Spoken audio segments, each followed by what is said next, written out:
So yeah, as the title states, I work for Joann's. And if you haven't been watching the news lately, Joann Fabrics filed for bankruptcy, for a second time. And if anyone questions the validity of me working for Joann's, I have multiple letters they've sent me throughout this process, um, which I could technically read. I don't know if I'm allowed to read them. It basically explains, like, the court proceedings and stuff, which I'm sure is online. Um, but yeah, I've been receiving lovely little court letters and information about the case and the buyers and blah blah blah whatever. Um, and so that's been real great. I've worked for Joann's for about 6 months, maybe close to 7, which I know what you're thinking, that's not very long. You're right, it's not, and it sucks, because I liked this job. I thought it was a nice job. I'm a crafter myself, so having a job at a craft store, you know, working at a place like Joann's, great, love it. And it's not as, I don't know how to describe it, but like Michael's stores have like an entirely different vibe to them that I'm just not, like, I would not enjoy working at a Michael's store. I know I wouldn't, you know? But Joann's filing for bankruptcy a second time didn't bode well, when we first heard about that. But yeah, 1, 2, 3, 4, 5, about 6 months ago, I got a job at Joann's. Now, before that, I had never really been in a Joann's, maybe like once or twice. And I had been in there recently. I say recently is a relative term. I had been in a Joann's relatively recently, a few months prior, because I had just gotten into crochet. And I actually bought my first crochet supplies from Dollar Tree. That's where I got my crochet supplies. I went to Dollar Tree and I saw their little skeins of yarn and crochet hooks, and I was like, you know, I've been wanting to get into crochet for a while. I'm gonna pick this stuff up and I'm gonna get to it. And a few YouTube tutorials later, and I had taught myself how to crochet. And from that point, I decided to crochet a project from, like, for my cousin for their graduation. And so I had to go to a craft store to get yarn, and Joann's was the store with yarn. So I went to Joann's and I got yarn from Joann's, and that was several months prior to me ever applying there. Fast forward, I love crochet, and a friend of mine online recommends, hey, maybe you should start going in person to try and get jobs. They were trying to help me get motivated, which I appreciate. And I had been applying for multiple jobs online. I'd even applied to Joann's online and hadn't gotten a response. So I was like, you know what, fine.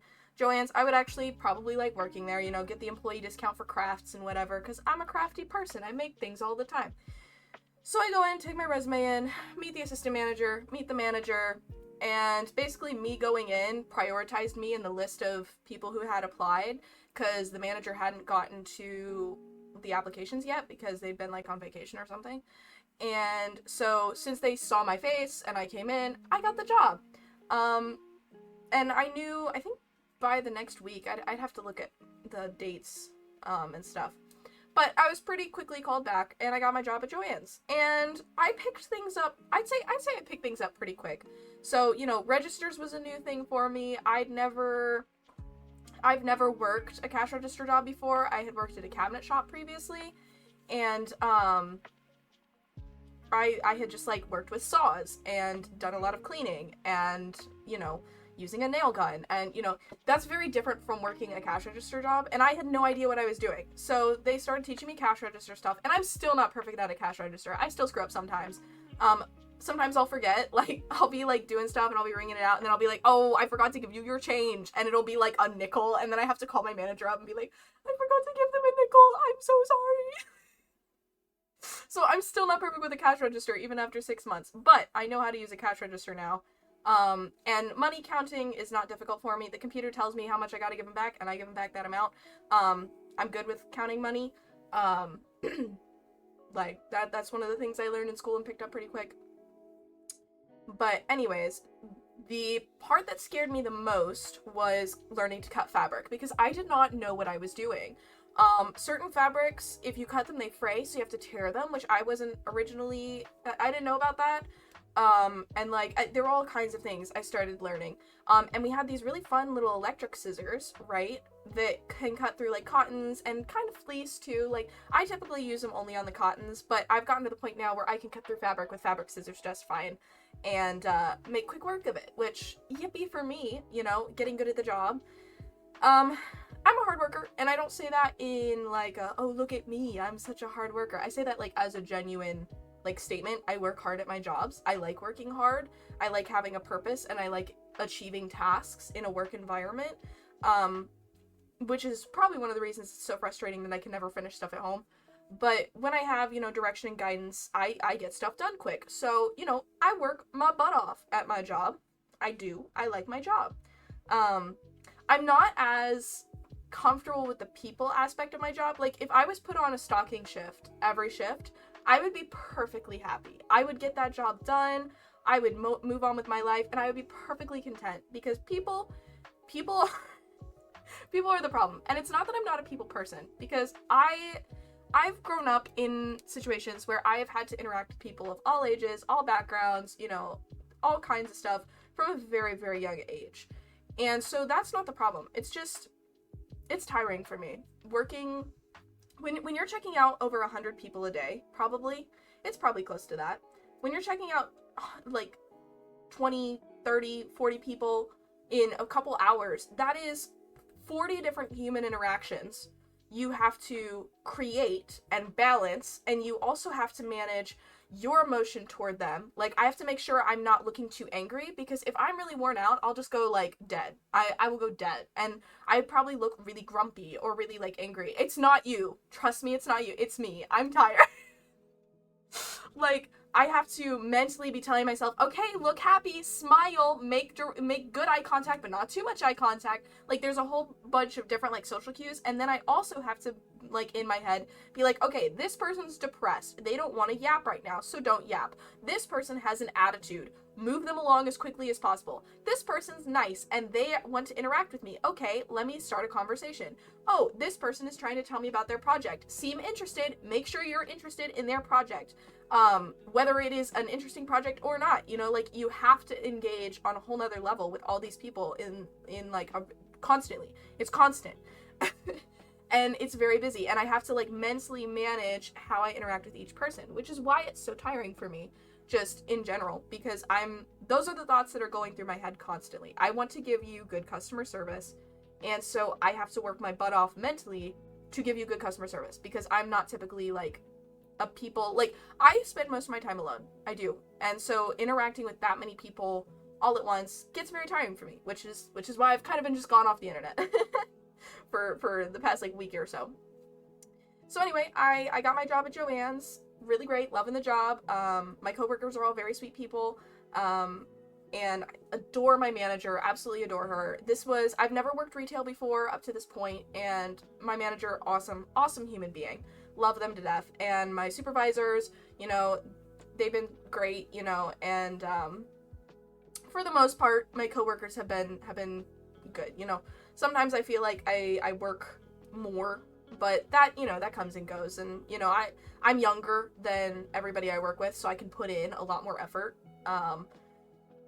A lot of the time too, like, physically at least, which makes sense, whenever like, we have a ladder we have to climb to reach stuff sometimes. If I'm around, I'm the one to climb the ladder, which I'm fine with. I will happily climb that beautiful stairway to fabric heaven and overlook all the shelves in the store and be like, wow, this is cool. Like, I like doing stuff. I got to climb on the counter one time to restock bags. I was like, wow, this feels illegal.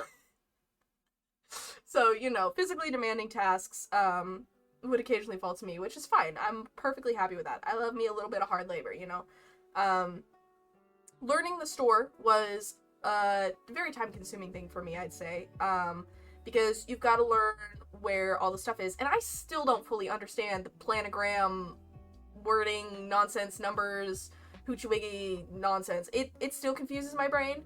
I kind of just, when I go to do go-backs, like items that we have to put back on the shelf that customers didn't want, I typically will, I'll just be like, oh, this is a thing of paint. Let me go find the paint section and then find where this goes. Or, like, yarn. I'll be like, okay, this goes in the yarn section. I don't understand the full planogram stuff. The only part of the planogram I like is, like, the button section is numbered and the bead section is numbered. Technically, everything's numbered, but in the bead and button section, it's very obvious because they also put the numbers on the labels where they are. So you can just be like, Oh, there it is on the label, perfect, and now it's in the right spot. You know, it makes it so much easier. And fabric is very much, it's not like every bolt of fabric has a specific spot. It's more like, here's a zone where we put all the denim. Now shove all the denim in there. And I'm like, bet, you know? I've learned different fabric types, you know, different ways you can use fabric. I've met really interesting people. Overall, I'd say it's been a positive experience, except for the last few weeks. The last few weeks have been the worst experience I've ever had in any job. I've had 2 jobs, right? I worked in a cabinet shop, and now I worked here. And the past 2 weeks have been the hardest thing I've ever done for work, and I used to help carry cabinets up flights of stairs. Heavy cabinets. And I was too short to carry those cabinets, so I was basically crushing my skull while carrying these upstairs. So this has been the hardest. And it's mostly just because of, like, the people. And like I said, we have some great customers who shop at Joann's. I'm always so excited to learn about projects and stuff the people are doing. I meet cosplayers, you know, I meet sweet quilting grandmas who are making, you know, baby quilts for their grandchildren and compete in shows, and like there's all kinds of stuff. I meet some really cool people, but then I also meet some not great people. And you know, that's one of the frustrating parts, I'd say, is because I am here to serve the customer, all right? To, like, some extent. Obviously, I'm not, like, your slave, but I'm here to help you, assist you in getting your purchase, and helping you to the best of my ability, which I'm not a fabric person. Like, I don't know, I can hand sew, but I haven't figured out how to use my machine yet that I got given, which I will be in the future. That'll be a future thing we can probably do on stream. But I often have to forward fabric questions to other people. I'm the yarn person. All yarn and crochet questions come to me now, because I am the crocheter. And I still don't know everything about it. And sometimes I'm winging it. I'm gonna be completely honest. Sometimes I do be winging it. But I'm here to help to the best of my ability. And that's the other thing, too. Like, I've had customers ask me questions, and I'm sitting here like, I have no idea, man. Like, I still don't even know where everything is on the shelves. I always have to ask a manager. I'm like, hey, what aisle is this on again? Because I'll see a product, and I'll know roughly where it is, but I won't remember which aisle it's on. I can show you the section. I just won't remember the aisle. Now, I will tell you, I'm getting pretty good at telling people where the safety eyes are for stuffed animals, because I've had multiple people ask for those in the past, like, week, so I remember that. But yeah, I'd say overall, my experience with Joann's has been a positive one up to this point. Like, once Joann's changed hands, so they filed for bankruptcy. My manager informs me about this. She's like, here's the deal, you know, they're filing for bankruptcy. And my manager has already gone through a store closure before, like a store liquidation, as has one of my supervisors. So they can read the writing on the wall, right? While my coworkers, some of them, are hopeful, oh, maybe, you know, Joann's will get a buyer and, you know, we'll be bought out and everything will be fine and dandy. My manager's over here like, I don't think so. And I trusted my manager on this. I was like, okay, my manager, who has gone through this process before, is like, And so I'm like, okay, I will also be like, you know, through this whole process and kind of see where things go. So fast forward, a few weeks, you know, they get a buyer, it's a liquidation company or whatever, and, you know, not any other buyers are stepping forward. And that is because of how much Joann's is in debt, which I don't know how much the internet is being told in comparison to, like what Joann's is saying. I don't know if I'm allowed to talk about everything. I mean, I haven't been told I'm not, so, you know, what are they gonna do? Hire me? Oh. Anyways, so originally they decided, oh, we're going to try and get someone to buy the company by shutting down like 500 of our stores, because there was like 800 across the US, 830 or something like that. They're like, okay, if we shut down like maybe it was 300, I don't remember. They were gonna shut down like a huge chunk of the stores. And they were like, okay, maybe now a buyer will purchase the stores. So in our area, 3 or 4 of the Joann's, and when I say in our area, I mean like within, you know, an hour's distance, multiple Joann's in our area got the, oh, you're gonna close. You guys are on the list for closing. But our store, was initially going to stay open.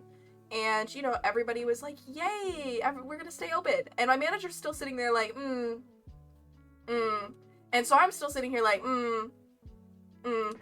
And the frustrating thing was, I don't like how Joann's handled telling people about everything, or just how people learned about things in general, because they immediately were like, oh, we're going to close all these locations, but you get to keep all these ones. And then within a week, they took that away too. They gave people hope and then ripped it out of their hands with like no transition period whatsoever. Like, the other stores in my area had been in liquidation for a week before we started getting our liquidation information and stuff like that. Roughly. It was roughly a week, maybe 2 weeks tops. And so you tell all these people, oh, we're actually going to keep some stores open, and then you tear them all away, which is just horrible to your customer base, who, by the way, is an extremely loyal customer base. Like, oh my word, these people are really upset. And so that is really just, I would say it's like rude in a way to do that. Like, just be like, hey, we still don't know. We're just trying to get a buyer. We can't guarantee. We can't guarantee that we're going to keep stuff open. You should have like told them something more like vague, in the sense that like, yeah, we're going to try and get a buyer. But no. They were like, okay, we're actually going to keep some stores open. We're all good, guys. Because not only did you give the very loyal customer base hope, you also gave employees hope. I mean, to be fair, I wasn't one of them, but some of my coworkers were like, okay, we're gonna stay open. No. Within 2 weeks, we were told, nope, actually, they're all being sold out, and you will be losing your jobs. So, congratulations. That could have been handled so much better, because I will tell you, the customer base does not like that. The customer base was not happy at all. So, not only do we have employees who are now devastated, right? We now have a customer base who is very upset. And I've had to deal with people being angry. I've had to deal with people being sad. I've had to deal with very frustrated people. And all of those emotions don't go to the corporation. They go on us, the everyday customer service person who's just trying to check you out for yarn. Like, I am just here to cut your fabric and wish you a happy day. Do not yell at me. I am just a little guy. It's not my fault, I promise. Like, and that's the thing, like, to get to this point, there has to be such a level of mismanagement. And I've also heard, and like, I am not the know-all, end-all for all facts about the Joann closing, to be clear. I know very minimal information about what was going behind the scenes, but to some extent, it sounds like maybe the corporation was backstabbed a little bit. To another extent, it just sounds like they were mismanaging money. Whatever was happening behind the scenes, Joann's ended up in millions, was it billions? Millions of dollars in debt that should not have been there. And then they weren't making up the dividends to erase said debt. And no smart company, Michael's, Hobby Lobby, any other craft store, is going to look at that mountain of debt and go, you know what? This franchise is worth it. No one's going to look at, like, when I found out how much our company was in debt, which you can probably get an official number online, I'm not gonna take a guess at it right now. When I found how much our company was in debt, I was like, yeah, no wonder we're closing. And, you know, I feel like overall there were just a lot of bad decisions that were made to put this situation into effect, which is really unfortunate, especially for, like, employees who have worked there for a really long time. I work with people who have been with Joann's for over 10 years. Over 10 years. That is a long time to stick with a company, just doing what you do. Like, that is a very long time. And now they're losing this job that they're used to and that they've been doing well for years. And it's insane. Like, you're dumping thousands of workers. And it's even worse for the people who were told, oh, actually, you're still gonna get to keep your job. Like, losing your job and being like, okay, you know, it is what it is, I'm gonna go find a new job, you know, moving on, but then being one of the people who was told, actually, you get to keep your job, wait, never mind. Like, that's awful. Like, why would you do that to people? Why would you give them that little slim chance of hope without being realistic about it? Like, you could have told people, hey, I don't think this is gonna work, but, you know, stay tuned, it might, without devastating so many people. And then, you know, once we did sell, you know, that brought a whole nother level of trials. Like, we have been in liquidation now for about, I want to say 2 weeks, and it has been horrible. Like, awful. Like, and we haven't even gotten to the stage yet where we're selling, like, the fixtures and stuff, like the shelves and the carts and whatever. We haven't even hit that stage yet. And when that stage hits, oh boy. I've been warned by my manager and one of my supervisors, who have both been through liquidation before, that it is going to be a nightmare dealing with these people, and that I'm going to have to deal with even worse people than I've had to deal with over the past couple weeks. And that, you know, worries me quite a bit. There have been some nice people. There have been some people, and then there's just been frustrating people to deal with. And if you've never worked a retail job, go do it, at least for a couple months, and just, it's not great, you know? The worst part, though, is, like, everybody's emotionally tense being in the store right now. Oh, almost everyone. They're grieving, they're angry, they're frustrated, they're not happy in the slightest. So you have all these little old ladies who are now very depressed that they're losing their fabric store. And I constantly have to be answering questions for them. Like, I get asked the same, like, 5 questions over and over again. Where are you going to work after this? Or are they providing a new job for you? Like, references or something. 2, is this one of the locations that's staying open? Which we have to keep telling them no. 3, what's the other one? How long are you guys going to be open? Are you guys still accepting coupons? And, there's another one. I feel like there's another one. Okay, not a question, but a statement. I'm so sorry. I'm so sad this store is closing. Or the branch of that, I'm so sorry you're losing your job, basically. So those are the statements that I'm hearing every single day. And I understand. It's different customers. They all have the same question. I get it. But put yourself in the shoes of the customer service worker, right? And I'm not complaining. This is my job. Okay, I'm complaining, but I'm not, like, blaming the people. It's not the people's fault. They all have the same question. They all want to hear answers. But on my end, it is mentally exhausting. Because I've answered the same question, like, 50 times sometimes. Like, it's like the past 3 days, I have been asked this question nearly 100 times, alright? Like, it gets very repetitive very quickly, and it's nothing against the customers. They all just want answers, and, you know, it is what it is, and it's difficult. It's difficult.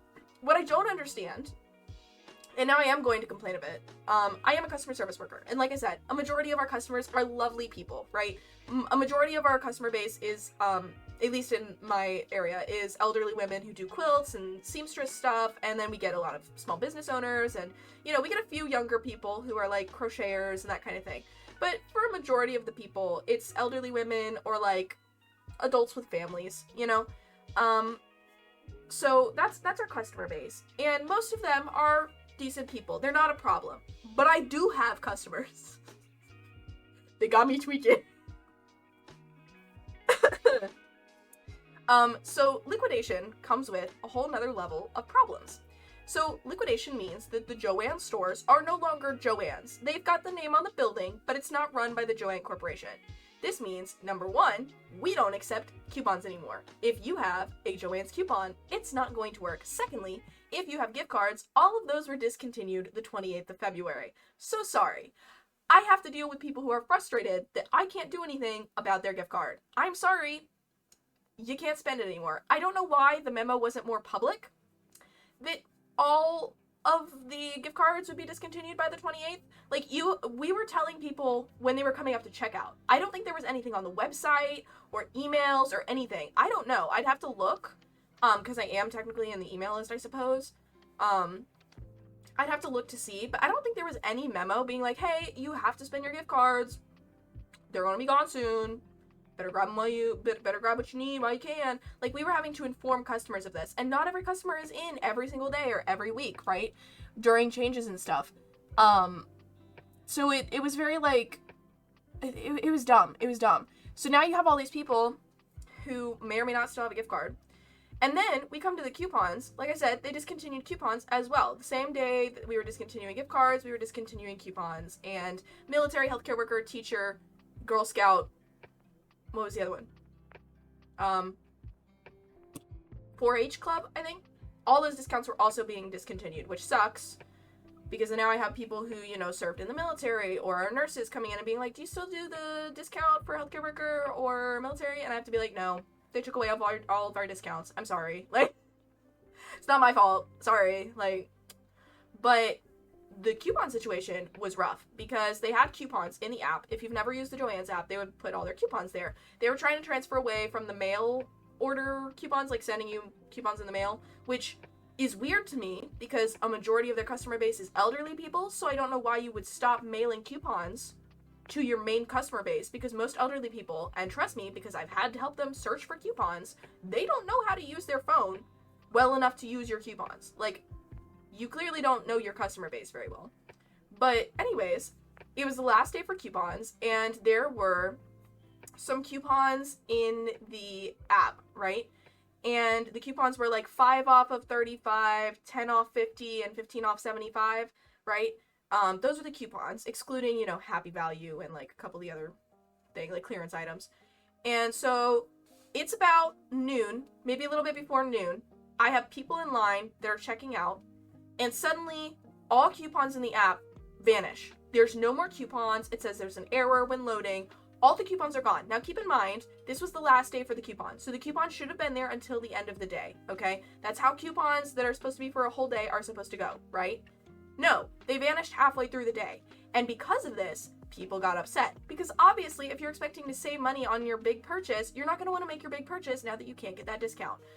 And I literally had a lady dump an entire cart of yarn just in the checkout queue because she didn't want to pay for it now because the coupons were gone. Which I understand your frustration, but maybe don't angrily dump your potential purchase in the middle of our checkout aisle and maybe try to put it away, maybe. Like, that would be appreciated.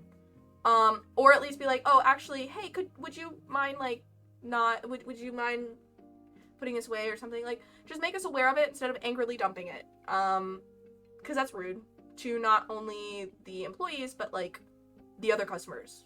Like, now they have to work their way around your cart. And it's also very time consuming for employees to put stuff away. Like, I know it's our job, but it has been so busy, it gets difficult to put stuff away in time. Like, in the time schedules we're allotted, it gets difficult to put stuff away because, number one, so many people are deciding last minute that they don't want to purchase something. And number two, it's happening in mass quantity for that first couple weeks. It was so bad. So we have a couple people who are like, oh, well, never mind, I'm not going to get this now. And then people who are disappointed and upset, you know, and then I have to say, I appreciate the customers, though. They're like, it is what it is. So sorry. You know, like, I have people apologize to me. Like, it's not my, like, you don't have to apologize to me. Like, I'm sorry for you that you cannot get this discount, you know. So shout out to the people who still went through with their purchases and didn't dump their items all over the place. Y'all are awesome. Love you. Shout out to you guys. But the liquidation has really driven people crazy. We have people panic buying, so much. The yarn section in our store, desolate, picked over. Like, we have a little bit of yarn, but it's like the yarn nobody wants. Like, nobody wants this yarn, and it's just sitting there, sad and alone. Just, in the arms of an angel. Like, it's crazy. In the yarn section, and we even restocked it once. I didn't. One of my coworkers did. But we even got it partially restocked. And I say partially because we put out whatever they're sending us at this point. And within moment, like, as we were putting the yarn out, people were taking it and purchasing it. Like, we're trying to keep up, but we can't. Like, calm down, it's okay. And I get it. Everyone's stressed. Everyone's freaking out because they're about to lose a major craft store. And I get it. I understand it's very stressful. But it does put a lot of extra strain on us employees. But anyways, the last day for the coupons vanished. Everyone was very upset, understandably. And I'm just sitting there like, oh no. Like, I was so upset about that. Like, in the sense of, like, frustration. Like, why would you do that to your employees? Why would you take the coupons away halfway through the day? We now have to deal with all the frustrated customers who don't have their coupons and then it vanished. Like, why would you do that to us? Like, I'm just sitting there like, I'm now sitting there like, oh my word, you did not just do that to us. You did not just put us in this situation. You've just delivered the damaging blow to these people that not only are you closing the stores you were originally closing, you're also closing our store now.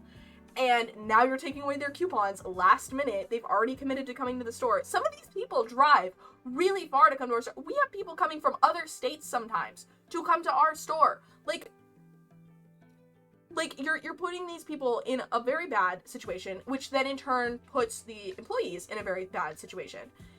So that day was very stinky over, hello. Oh, hi, Byron. That scared me. So that day was very stinky overall. And then for the next several days, we're now having to inform people, oh, actually, your gift cards don't work anymore. We're no longer taking any discounts, blah, blah, blah, whatever, you know, protocol. Welcome in, Byron. And it's just, it was very sucky. And then you have to continually deliver the bad news to customers who haven't heard the news that we're closing. You have to be the one where they're like, so this store's staying open, right? No, actually, they decided to sell all the stores to the liquidators and now they're all closing. And you have these sweet little old ladies who I'm now having to crush their hearts. I'm crushing these little old ladies' hearts. I can't do this. Like, why do I have to be the one to do this? It sucks. Like, I understand the customer's plight, and I haven't been part of the Joann's family for very long. I've been here for like 6 months, right? I'm young, I'll find another job, I'll move on. But for my coworkers and for the customer base, this is a grieving process. And I have to deal with the grieving process of literally hundreds of customers.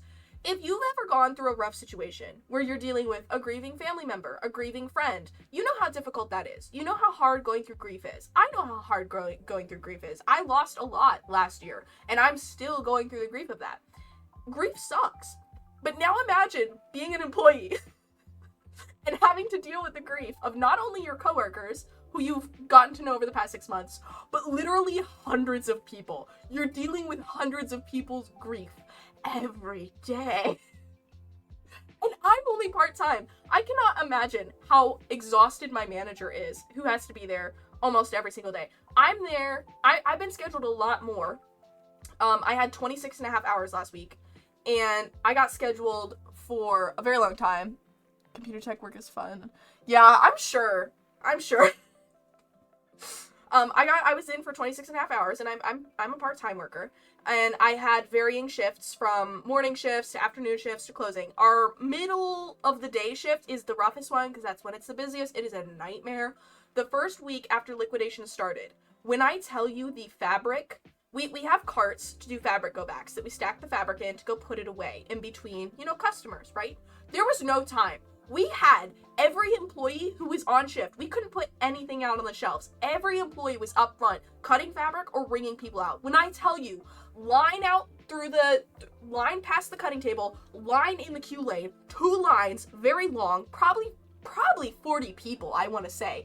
It was insane. The fabric, mountain of fabric bolts, just whoop, and it was crazy. Everyone was just buying so much fabric.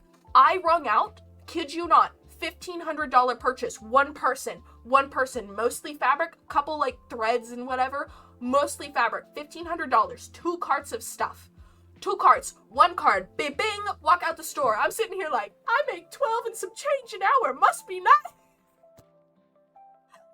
I'm sitting here like, oh my word, like it is insane, the insane. People are regularly walking out. People are walking out with massive purchases, which, like, is fine, but where was this before? Like, where was this when we needed the money? It's insane, though, and, like, it has been rough. And then you get angry customers. You get customers who don't want to pay that much for things. You get really frustrating customers. And like I stated, most people are fine. I don't have a problem with most people. It's the really weird people and the people who be tweaking that I got a problem with. Because I do not have the time. I do not have the energy. I'm currently dealing with a populace of grieving customers. Please do not give me or any of my coworkers hassle. Let me give you an example. We're in liquidation. We cannot take any returns. All sales are final, alright? If you buy something, and you finish that transaction, it's yours forever. Congratulations. That's how liquidation works, okay? People cannot seem to get this through their head. Don't know why. We have it on signs at the register. All sales final. In the store, all sales final. We've got signs everywhere. All sales final. So, if you know how to read, you'll know that all sales are final, okay? If you don't know how to read, okay, we'll explain, all right? But if you do know how to read, all sales are final, okay? We have this lady. She comes into the store. She goes up to my manager. We're busy, okay? I'm over here at the cutting table, cutting fabric. Minding my business, all right? We've got a couple people doing checkout, a couple people on fabric, all right? My manager is talking to this lady, and I'm kind of like listening to the conversation because I hear the lady say, I would like to make a return. And I'm sitting here like, oh boy, this is not gonna go well. Because we're in the all sales final stage. Not only was this lady trying to return an item after all sales are final, this lady had taken the item home, broken the item, and then thought she could still return it, which is not how that works. You don't break an item and then bring it back and expect a return. So my manager is explaining this to her because, you know, we have policies we have to adhere to, and also all sales are final, all right? It's not our fault. If you have a problem, complain to whoever is paying us money at this point. But this lady is probably a 50-year-old woman, not even kidding. She looks at my manager, my poor manager, who I adore, and starts growling at my manager. This 50-year-old woman is growling at my manager. And I over the cutting table, the side eye I threw over there like, what in the goodness gracious is happening? Therapy, ferret, and a snack. Thank you. I need all of those things. But I'm sitting here hearing this full-grown woman growling because she can't return an item she broke. I'm like, how have you made it through your life to this point? How have you done that? Where Civ? I ate Civilization 6. I ate it. It's gone now. It's in my stomach. It is sustaining me. But I was flabbergasted, and then I went over to my manager. I was like, did that lady just growl at you? And she was just like, my God, we get some of the weirdest people. Like, guys, it's not that, like, I get it's serious, but it's not, like, that serious. Like, have some self-respect. Don't growl at people. Don't growl at people in public. Like, if it had been, like, just us in the store, her, my manager, me, and, like, 2 other people, it's whatever. Long line! You're doing this in front of a large group of people. You're growling in front of a large group of people. And you're, like, 50! Why are you... Don't do that. Stop! Get some help! Like, don't do that. And then we have the frustrated customers, which, like, I understand you're frustrated. I understand you're annoyed at the company closing. But please get annoyed at the company and not me. Because I am not the company. I've been here for 6 months. I worked my butt off. Okay, I'm here for you. I had one lady the other day. So the other thing with liquidation is they've now made minimum purchases. So, like, if you're buying fabric, which we sell by the yard, right? Originally, like last week, you have to buy 1 yard. Originally, we would do, the smallest we were able to cut before was 2 inches, right? We could cut 2 inches, we could cut half a yard, a quarter of a yard, blah, blah, blah, whatever. But they made it, you have to get a minimum of 1 yard. And that was so they could clear out fabric faster. Makes sense to me. We've got a lot of fabric, right? And for the, like, home deck stuff that we keep on the roll, they were doing, like, 5 yards minimum, which is crazy, crazy stuff. Don't know why they were doing that. But then the next week, within a week, they decide, we're not moving the fabric fast enough. Let's make it a 2 yard minimum. The amount of people I have who are so annoyed that it is now a 2 yard minimum, like, it's not my fault. I think it's dumb because, like, yeah, it makes it hard. If you're trying to do a small project and you're like, oh, actually, you're going to have to buy 2 yards of this fabric and 2 yards of that fabric is going to be almost $20. If you were expecting to come in there and spend, like, $10 on fabric and now you got to spend twice as much, like, yeah, that's frustrating. That's frustrating. And we have some people who are like, it is what it is, 2 yard minimum, I'll take it, I'll go, right? And then we have other people that are like, oh, I can't believe it's a 2 yard minimum now. Well, I guess I'll take it. Then we'll have people like the lady the other night I had to help, and she was like, oh, I have to get 2 yards? I'm like, yes, we have to do a 2 yard minimum. And she's like, but I really don't need 2 yards. And I'm like, we have to do a 2 yard minimum. Like, no matter how many times I told this woman, it's 2 yards minimum, I can't do anything about that. It felt like she was trying to guilt trip me into giving her less, which I'm not allowed to do. Like, ma'am, I wish I could help you. I do. I am a thrifty person. I want to save money too, but it's 2 yard minimum. Even for me as an employee, if I want to buy fabric, it's a 2 yard minimum. It is what it is. It sucks. Either you get the fabric or you don't. Like, I don't know what to tell you. I have to say it's a 2 yard minimum because that's what it is. Then we had one lady who I was like, actually it's a 2 yard minimum. And before I say this, I should say, we have signs through the whole fabric section that say 2 yard minimum. Everywhere. It's even on the sign when you first walk in the door. 2 yard minimum. So it's not like we're hiding it from you. It's not like it's a secret. It's very apparent. You gotta buy 2 yards. Everywhere in the store. Except for, like, the craft section. But that's not where the fabric is. The fabric's in the fabric section. So, when people get up there and they're like, what do you mean it's 2 yards? What do you mean I have to buy 2 yards? It's right there. On the cutting table. It's on every other shelf back there. How do you not know? How do you not know? And people get frustrated. They get really upset at me. I'm like, there's signs. Everywhere. Literally everywhere. Literally signs everywhere. Saying, listen. Hey, it's a 2 yard minimum. Hey, listen. Exactly. Exactly. It's like these people just, they act like they don't know how to read. I'm like, we have like 30 signs.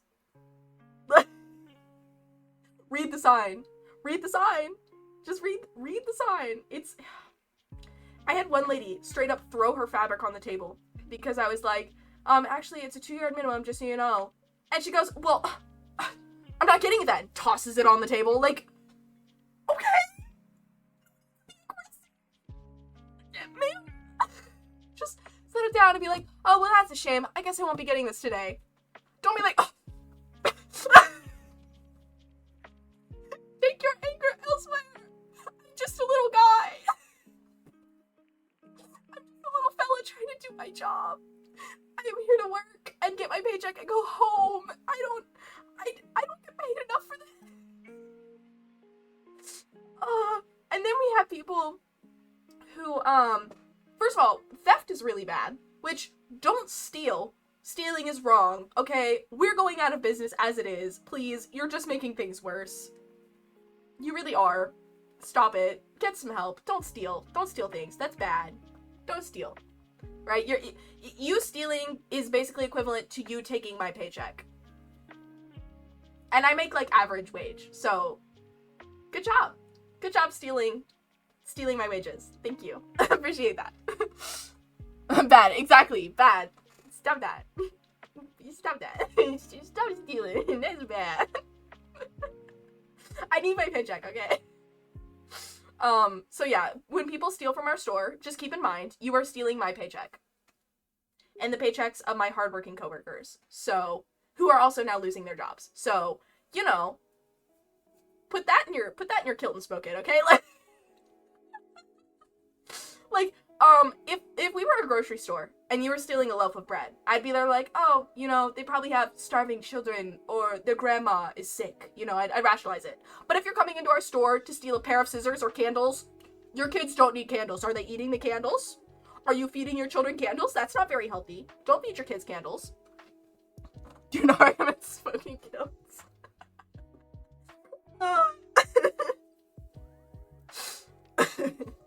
But like, no, like, don't steal. And like, that's the thing too. People steal the weirdest things. We sell Fisker scissors, okay? The brand Fiskers. We sell their scissors. We have a section near the back of the store for the Fisker scissors. They're expensive. Fisker products are expensive. Smoking is awesome. No, it'll kill your lungs. But anyway, we have a whole section in the back of the store for the Fisker scissors. The amount of theft from that section alone, that section is almost always empty because people steal them. And I'm sitting here going, what are you doing with all of those scissors? Genuine question. Why are you taking all of our scissors? Because even if you were reselling them, because they're an expensive product, most people have a pair of scissors. I have a pair of scissors right here. I have one over there laying on my table. I have multiple pairs of scissors already. So who is buying from your black market of scissors? I have so many questions about the people who steal scissors from us. I have the same questions about the people who steal specifically cosplay fabric from us. Like, cosplay fabric is not a practical fabric to work with. If you're making clothes or you're just doing like a little something for you, cosplay fabric is not the most practical fabric to steal. So once again, what is this cosplay fabric black market that you are likely selling this on? And what cosplayers are buying from it?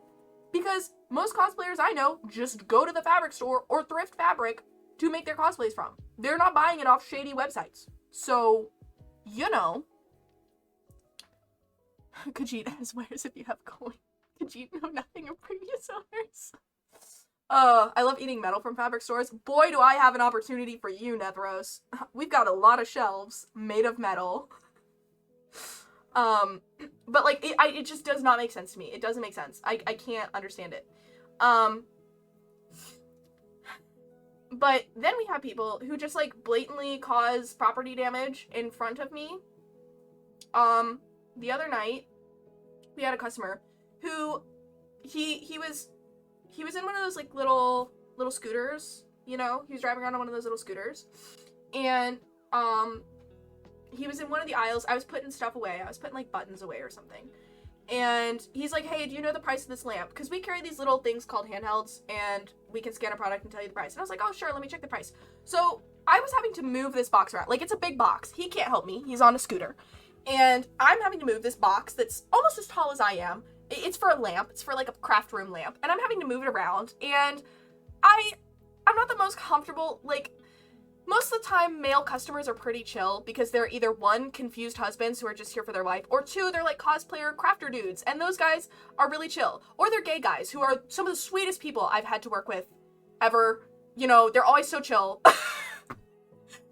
compared to half the other male customers. But this guy was giving me a little bit of a weird vibe. I was a little bit uncomfortable because I was like having to like bend over and stuff to move this box around right in front of this dude. A little uncomfortable. And he's like an older person too. And I'm like, not super comfortable right now, but I get him the price, and he's like, oh, that's a bit too expensive. And then he starts, like, asking me questions. So I dress a very specific way. I dress very modestly, and I wear skirts all the time. Was he giving you the ick? Very much. Very much. I wear skirts all the time, unless I'm, like, around the house. Very rarely do I ever leave the house in pants. It's just one of the things I do. It's quirky, I know. But I get asked a lot if I'm Mennonite, which I am not Mennonite. I know I look Mennonite, you know, I've got the long hair, I've got the skirt. But if I was Mennonite, I don't think I'd be on Twitch. I am not Mennonite, but I do get asked. And he asks me, are you Mennonite? Gesturing to, like, what I'm wearing, because I wear skirts to work. And I was like, oh, no, you know, and I tell him, like, oh, you know, no, I'm not, blah, blah, blah, church, whatever, blah, blah, blah. But I did go to, like, a Mennonite school at one point, and he's like, oh, okay, you know, and he's like, yeah, I'm Mennonite, you know, blah, blah, blah, whatever. And he's trying to keep talking to me, which is fine, except, like, I'm trying to do my job. And so I go about my business, putting stuff away, vibing, you know, doing what I'm doing, and anytime I see this guy in the store, he's, like, looking at me. Which, why are you looking at, like, you've already made a comment on what I'm wearing, move on, like, why are you still looking at me? Thou shalt wear jeans and jean jackets, boots with the fur. But anyway, this guy keeps looking at me, and I'm just like, is this guy, like, staring at me? And let me make this clear. He was in the store with his wife, okay? His wife was going around picking up fabric and stuff, and he's just kind of bopping around, okay? Don't be staring at me when you're in here with your wife, you weirdo. Like, like, I'm not that interesting to look at, especially when I'm at work. Oh my word. Either one, like, if I'm going in for an earlier shift, I'll try to do some, like, simple makeup. Sometimes I'll go, like, really above and beyond with the makeup if I have time. Valentine's Day, I did a whole, like, heart patch and, like, clown look for Valentine's Day. It was fun. It was great. I love being able to be creative for my job. But most of the time, I look very basic. I have my hair in, like, a braid, so it stays out of the way while I work, because all this gets in the way. I'll have on my t-shirt and my jean skirt, and, like, either one, I'll be wearing, like, my combat boots, or I'll be in my beat-up, off-brand Amazon Converse that I've had for, like, 5 years. And so I'm not, like, the most angelic person to look at something. I'm just a guy. I'm just standing here. I'm just doing my job, right? So there's no reason for you to be staring at me. None at all. Why are you staring at me, sir? So as I'm continuing to put stuff away in the store, I notice that this guy is, like, looking my direction. Like, whenever I look over at him, because at this point, I'm now keeping my eye on him, because I'm like, you're giving me weird vibes, and I'm not comfortable with that. But his wife comes up to the front to get her fabric cut, you know, and they're probably 50s age, I'd say, roughly. And I'm up there, and he starts trying to talk to me again. Like, he's like, oh, what, you said you went to a Mennonite school, what school was it, you know, blah, blah, blah. And I tell him the school name, you know, because, you know, I'm talking to local people, you know, they probably know. And he's like, oh, you know, my so-and-so relative actually used to preach there, and then such and such, whatever, and they're actually buried in the cemetery, blah, blah, blah, whatever, blah, blah, blah. And he's yapping to me about this stuff, and I'm sitting here like, sir, I'm trying to do my job, all right? Normally, I am pretty polite with the yapping customers we have. Bruh. You know, because, like, I understand, especially with older people, they might not get out. They like to talk to people because they're lonely, and I get that, you know, but I still do have to do my job. We're trying to close up the store. We're trying to move things along, and at this point, I don't want to talk to this dude because I kind of feel uncomfortable about this guy. And, like, his wife is right there. Like, stop talking to me. Talk to your wife. Blue guy trying to do my job. So I kind of, like, end the conversation, and I start trying to, like, go do stuff elsewhere. And finally, you know, my coworker finishes, like, taking care of their fabric, and they go to check out and whatever. And I notice them in checkout, and I hide. I legit, like, stood behind some shelves, and I'm like, I'm gonna wait to go up there until they're gone so I don't have to interact with that guy again, because I don't wanna. And I got back up there, and I'm talking to my supervisor. I'm like, yeah, I think that guy was staring at me. And she's like, girl, I could tell you were uncomfortable. I was trying to get you out of there, but I couldn't figure out how to. I was like, no, it's fine, it's whatever, but, like, and then not only that, this man, we have like drinks and snacks. He had taken one of our drinks, drank it, and then didn't even pay for it, and just put the empty bottle in our trash cart that we were filling. I thought you were a Mennonite. Stealing is wrong. Not only are you continuing to hold a conversation with a younger woman who's clearly trying to do her job in front of your wife, you also just stole. So I can't make this stuff up. I can't make this, like, really, like, ooh, brother, ooh. I don't wanna. And maybe he didn't have any ill intention, but I was getting a vibe. Like, don't keep looking at me. Like, if a guy glances at you and then moves on and doesn't continue to try to interact with you, cool, great, whatever. But the fact that you continually tried to interact with me and you kept looking at me, stop looking at me. You don't just, like, stare at people. Like, that's weird. Please don't. I don't wanna be here anymore. But, you know, I've gone most of my life without being bothered by people, so I guess it's about time for that to happen. The other thing is, a lot of people think I'm a lot younger than I look. Like, some people think I'm, like, 15, 16, maybe 17, but I'm almost 21. Like, I'll be 21 this year. And people are like, no, little baby, little guy. So if I look young to the average person, it makes it even weirder. Anytime someone gives me weird vibes, like they might be creeping on me, it makes it even weirder because I know I look really young.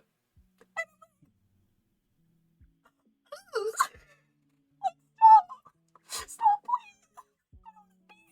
Who is Joann? So Joann Fabrics is actually named after two of, like, daughters, cousins, somebody in the family of the founders of Joann's. They combined Joe's name and Ann together and made Joann. It was a whole thing. You can look at the history. I learned the history when I got the job. Joann's used to sell cheese. Fun fact. Cheese and fabric. That's what they did. Cheese and fabric. It was a whole thing, which, honestly, way to work to a woman's heart right there. You want fabric? You want cheese? Yes.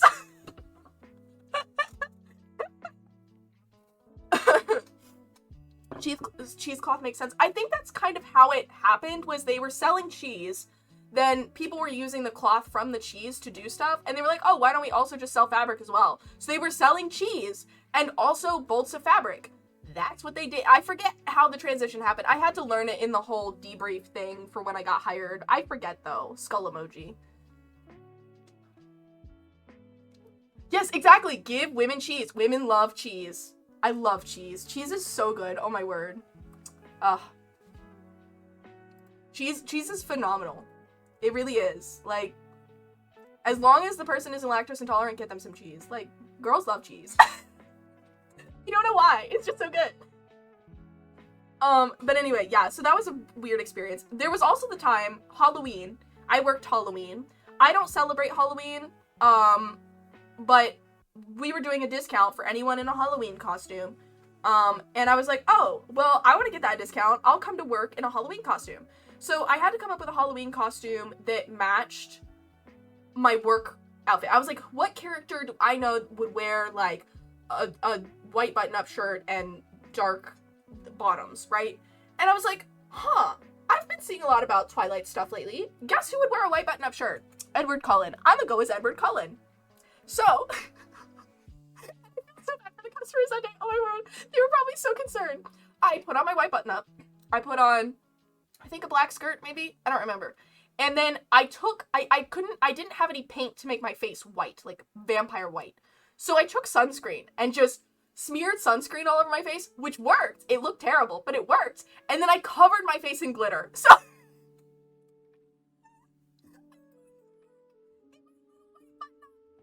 covered in sunscreen and glitter. The weird looks I was getting from customers, I realized they didn't understand who I was, so I actually put a label on my apron saying who I was, because I realized people were just like, oh, like, because imagine you go to the store to buy a skein of yarn, and you walk up to the cash register, and there's just a woman covered in sunscreen and glitter.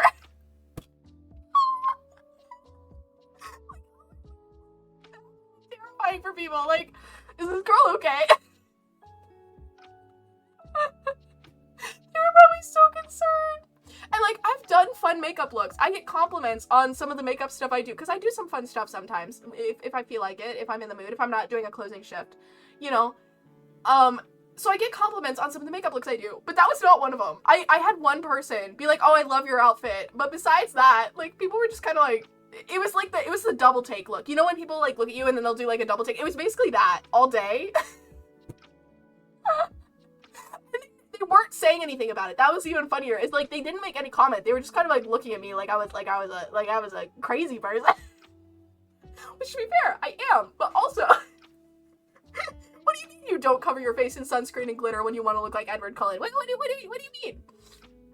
But the even funnier part of the story, besides all the weird customer looks, was the fact that after I clocked out, now keep in mind, I'm still covered in sunscreen and glitter. Right? My hair is unkempt because I kind of did this, like, sweep over look, you know, to match.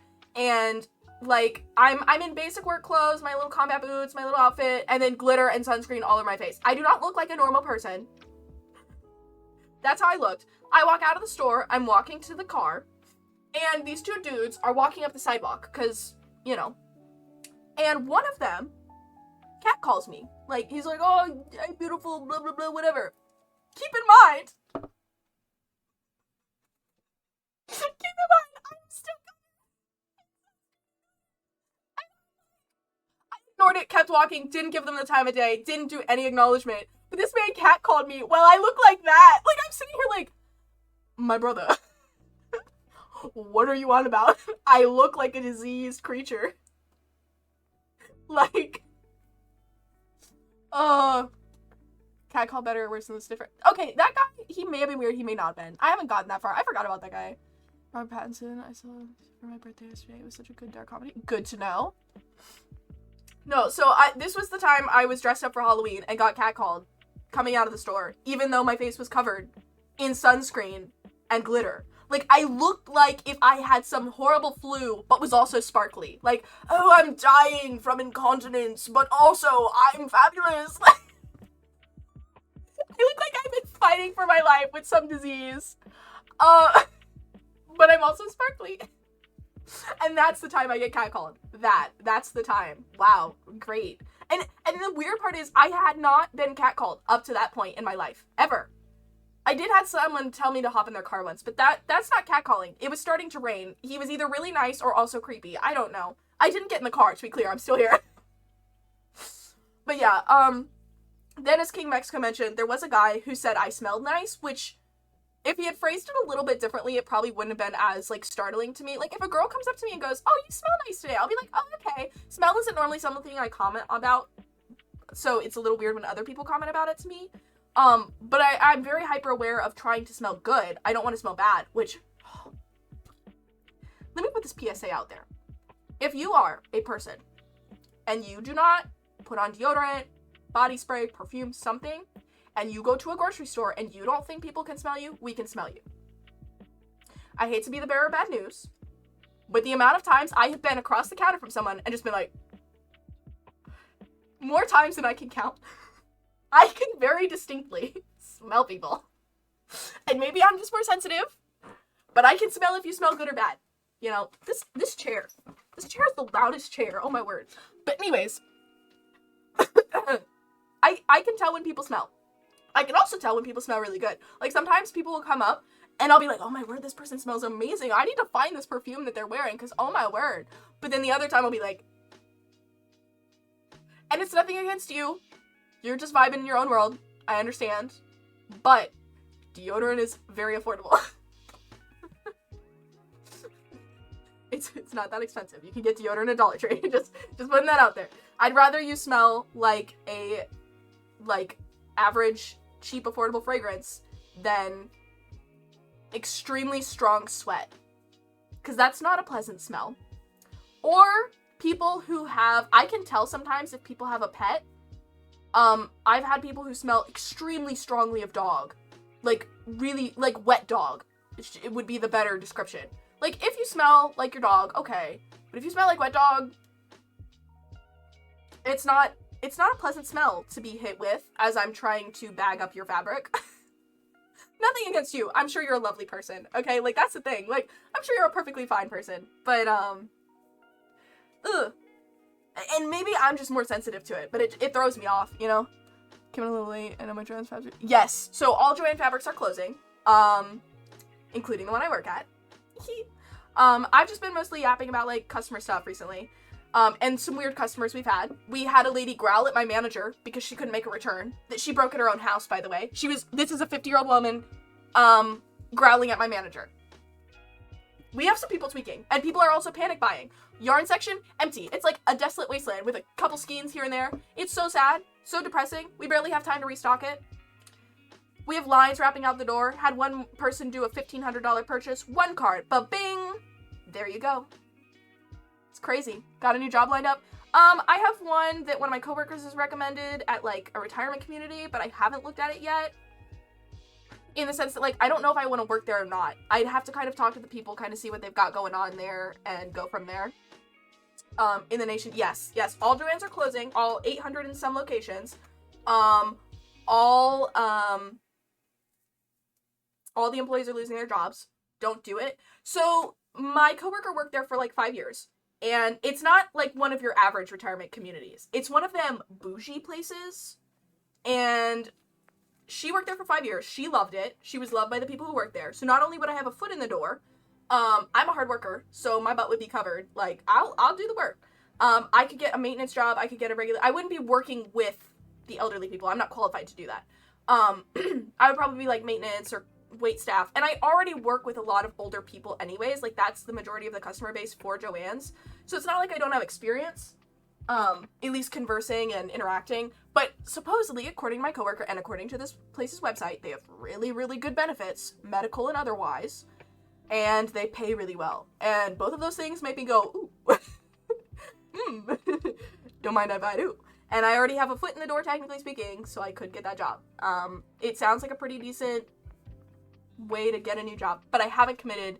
And I don't know if I want to, because I also want to run my own business. I want to be my own boss. I want to be a content creator. And that's all hard to do if you have a full-time job. But these don't make me regular money, so I have to have some way to fund myself. But I should have a job for the next couple months, because liquidation is shooting to be done in the next couple months, like have the store emptied out. So I'll have a job for a little while. And boy howdy, am I putting the work in. I've got another 26 and a half hours this week.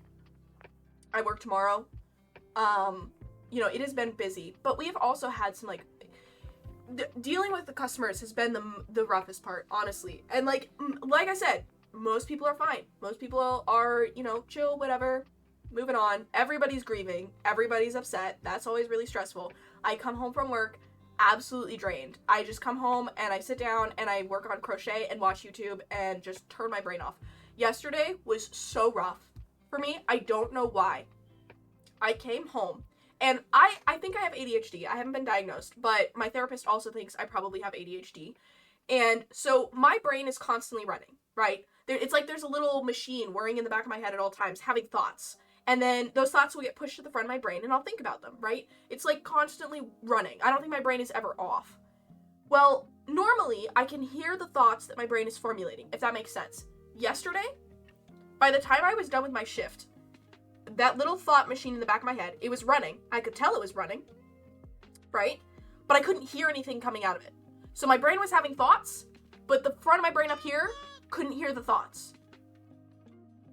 And it was so weird.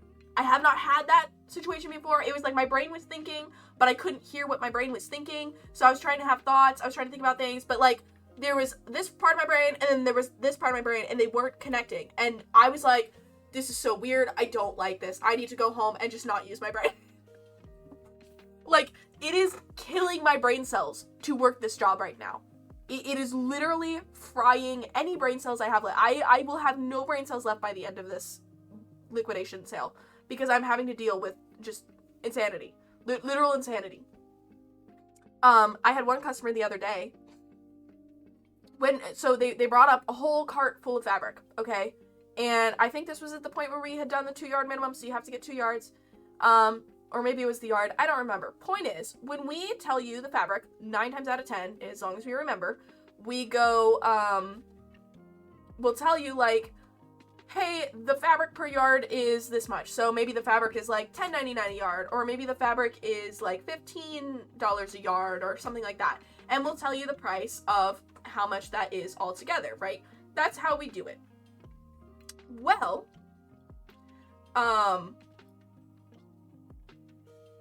the thing was, like, hold on, I just got a thing. The thing was, this lady came in. We tell you the prices as you go, so I assume you're doing the math. You can also ask, okay, how much is that total, right? So this lady comes in. We tell you the price of things as we go through them, right? So you should be keeping track of how much you're spending, etc., whatever, is what it is. And this lady then brings her cart of fabric. Now, keep in mind, she has come up with a cart of fabric to cut. She now has a cart of fabric to pay for, okay? When you're picking items, I would assume you're keeping track of how much you're trying to spend. That's typically how you're supposed to do things, you know? So this lady comes up, doing what she do. She be vibing. She comes over to check out. And I go, okay, your total is going to be $700, okay? She bought a lot of fabric. Keep in mind, she has a lot of fabric in her cart that she wants, right? You should have been keeping track how much stuff. And she goes, $700? That's a lot. And I'm like, yeah, like, you're the one who picked out all this fabric. You're the one who sat there for probably 10, 15, maybe even 20 minutes while my manager cut all this fabric for you. Like, you should know that it's going to be expensive. This girl is like, $700, that's a lot. She then proceeds to start rummaging through her wallet. And it's at that moment, in my head, I go, oh no. No. No. She's rummaging through her wallet. She then starts rummaging through her bag.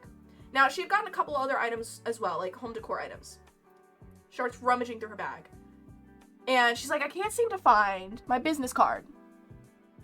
You cut fabric before they pay for it. Yes, you have to cut fabric, and then they pay for however much fabric they got. So you bought a quarter yard, you pay for a quarter yard. You get half a yard, because if all else fails, if you decide you don't want the fabric, we'll put it back on the bolt and sell it. And if it's too small to be put back on the bolt, we make it a remnant and we sell it, right? It's a whole thing. It's a whole thing. Point is, she gets to check out with all of her little stacks of fabric. She's digging through it. She's like, I can't seem to find my business card that I use for business, right? Like, I can't seem to find my business card, which I guess maybe she has a business or something. And I'm like, okay, I'm gonna ring out this other customer while you're still rummaging through your bag. So I ring out the other customer, I come back around. This girl is like, I still can't seem to find my business card. So I will pay for the fabric separately, and I will pay for the items first with my personal card.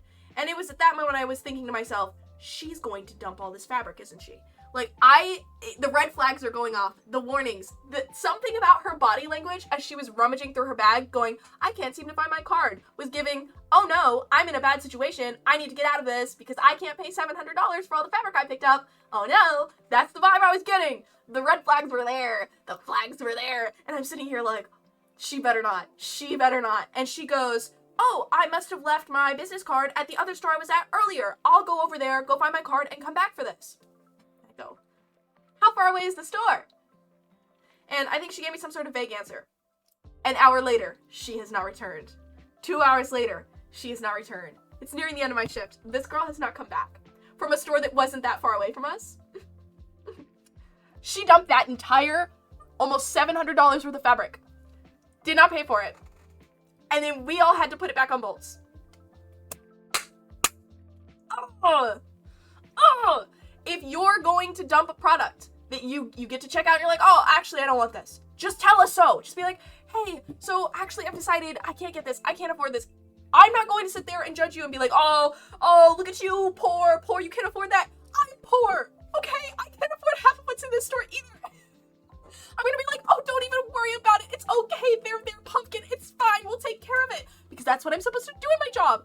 But when you look me dead in the eyes and you lie to me, why'd you do that?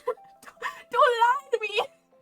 Just tell me, actually, can't get this fabric. Are we gonna be annoyed? Yes, because we just spent so much time getting that fabric for you, okay? But it's better than us now waiting multiple hours for you to magically reappear to pay for this $700 worth of fabric when you're not going to.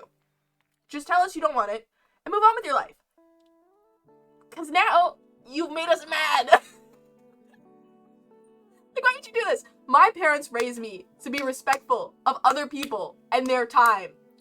It took us so long to get you the fabric, and now it's going to take more of our day that we could be putting items out for other customers, cleaning up the store, doing the rest of our jobs, but now we have to spend it winding up your fabric that you dumped on us and lied about. I cannot just say, hey, I can't afford this and move on. Nobody's going to judge you, at least not me. I'm not going to judge you. I think most of the stuff in our store is extremely expensive. I don't know why people spend $60 on a ceramic goose. I don't know why people do that. I think that's crazy. It's just a goose. Like, oh my word. I can't. Release me from this cage. Release me from this suffering. Chat, I can't anymore. And that's like not even to mention the people with kids. Okay, half the time, you know, flipping tables and shaking a belt at people is not out of the question. I wish I could. Oh wait, maybe I can. What are they gonna do? Fire me? You hold no power here anymore. Oh. No, there is this one. Okay, so kids half the time are alright. Most of the kids who come in, I meet some kids who are crafters. That's super cool. I'll be like, oh, what project are you working on? And they'll be like, oh, my kid here, they're crocheting, or oh, my kid here, they're doing a cosplay. And I'm like, yeah, younger generation of crafters, get it. Like, yeah, you go, kid. Like, it's always so fun. It's always so fun to meet those kids. And then you have the kids who are like, mom, can I have this? Mom, can I have this? Mom, can I have this? Mom, can I have this? But as long as they're not crying, I'm okay. Like, I understand the parents tired, but like, ugh. I also hand out stickers to kids. Well, I look at parents and I go, hey, would your kid like a sticker? That's what I've been doing to like kind of ease the process, because kids don't get a toy every time they go to the store. And sometimes that's puts stress on the parents because their kid starts complaining. So if I can distract their little 4-year-old with a sticker, it's helpful to the parent, right? It's helpful all around. Kid's happy, mom's happy, it's great, right? So I will look at parents and be like, would your child like a sticker? And they'll be like, oh, little Timmy, would you like a sticker? And little Timmy will be like, oh, sticker! And it works great. Everyone involved is happy. It's great, right? Some kids don't deserve a sticker, okay? Some kids don't deserve a sticker. I had a kid like that the other day. I've started running out of stickers, so I don't offer stickers right now. We're going through liquidation. I have enough to worry about. We had this one woman come in, and she was asking me a bunch of questions about crocheting, because she didn't know how to crochet. She didn't know what she was doing. I'm happy to help. If you've got questions, I'm happy to help. It's my job, right? I am paid to help you. However, this woman also had a child. An absolute menace to society of a child. And parents who have menaced children and are trying their best, I have no problem with you. I'm so sorry you're struggling. I'm so sorry that your kid is a horrible little goblin. I hope your day gets better. But this mother was not one of those mothers. This mother was I'm going to have my back entirely turned to my gremlin of a child while they do whatever they want. And I will not stop them. This child, I'm helping this woman. She's standing in the checkout lane. She's asking me all these questions about yarn, about hooks, about blah, blah, blah, whatever. And this woman has her back fully turned to her child. And if you're a parent, you know you don't turn your back on a kid, especially a young kid. You know that's dangerous. Also, they could be doing anything. She's looking at me. I'm behind the counter. From behind the counter, I can see her child. I'm not responsible for watching your child. I'm not responsible for raising your child, okay? I cannot get after your child. That's your job. Her child. This kid's probably 5, maybe younger. This child. He's somehow acquired one of our wooden bird houses that we have in the store for like painting. He has one of those in the middle of the queue lane. Don't know when he grabbed that. At some point he brought it up. But we have candy in the queue lane. We have bags of candy, like most stores. And this kid This kid starts tearing open bags of candy and just... Which, fun fact, we cannot sell open bags of candy. We cannot sell open bags of candy. We can't do it. We have to throw them away and void them out of the system. It's a whole thing. We can't sell that. And he doesn't do it to just one bag of candy. No. He does it to multiple, probably like 3 bags of candy. This kid tears open, maybe more. I don't remember. This kid just tearing open bags of candy. Yum.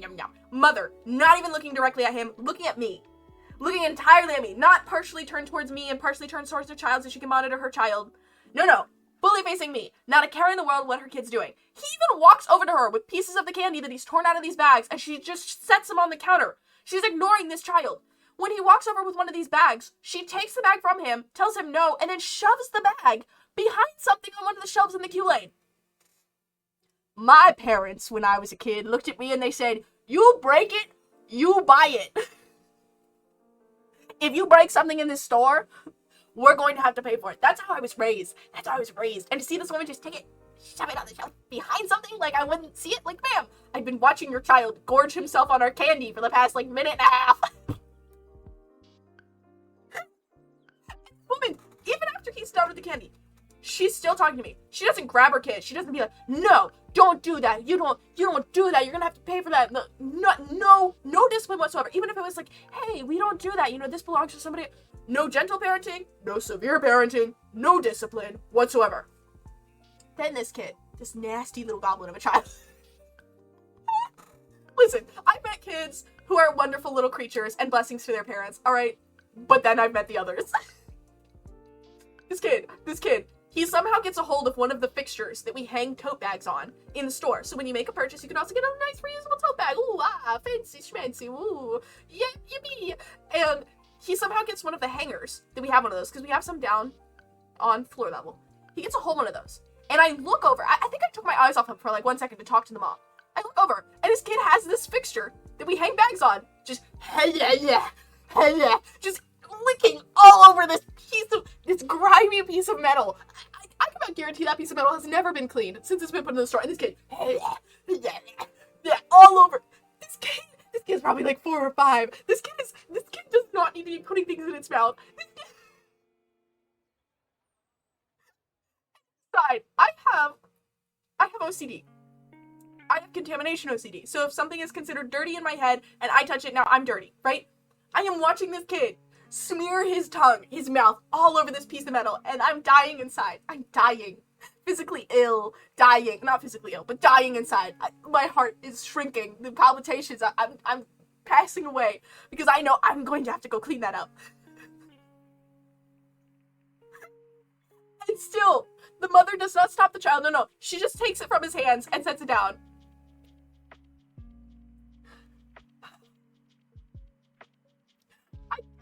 Can't. And then I don't even remember if she ended up buying anything.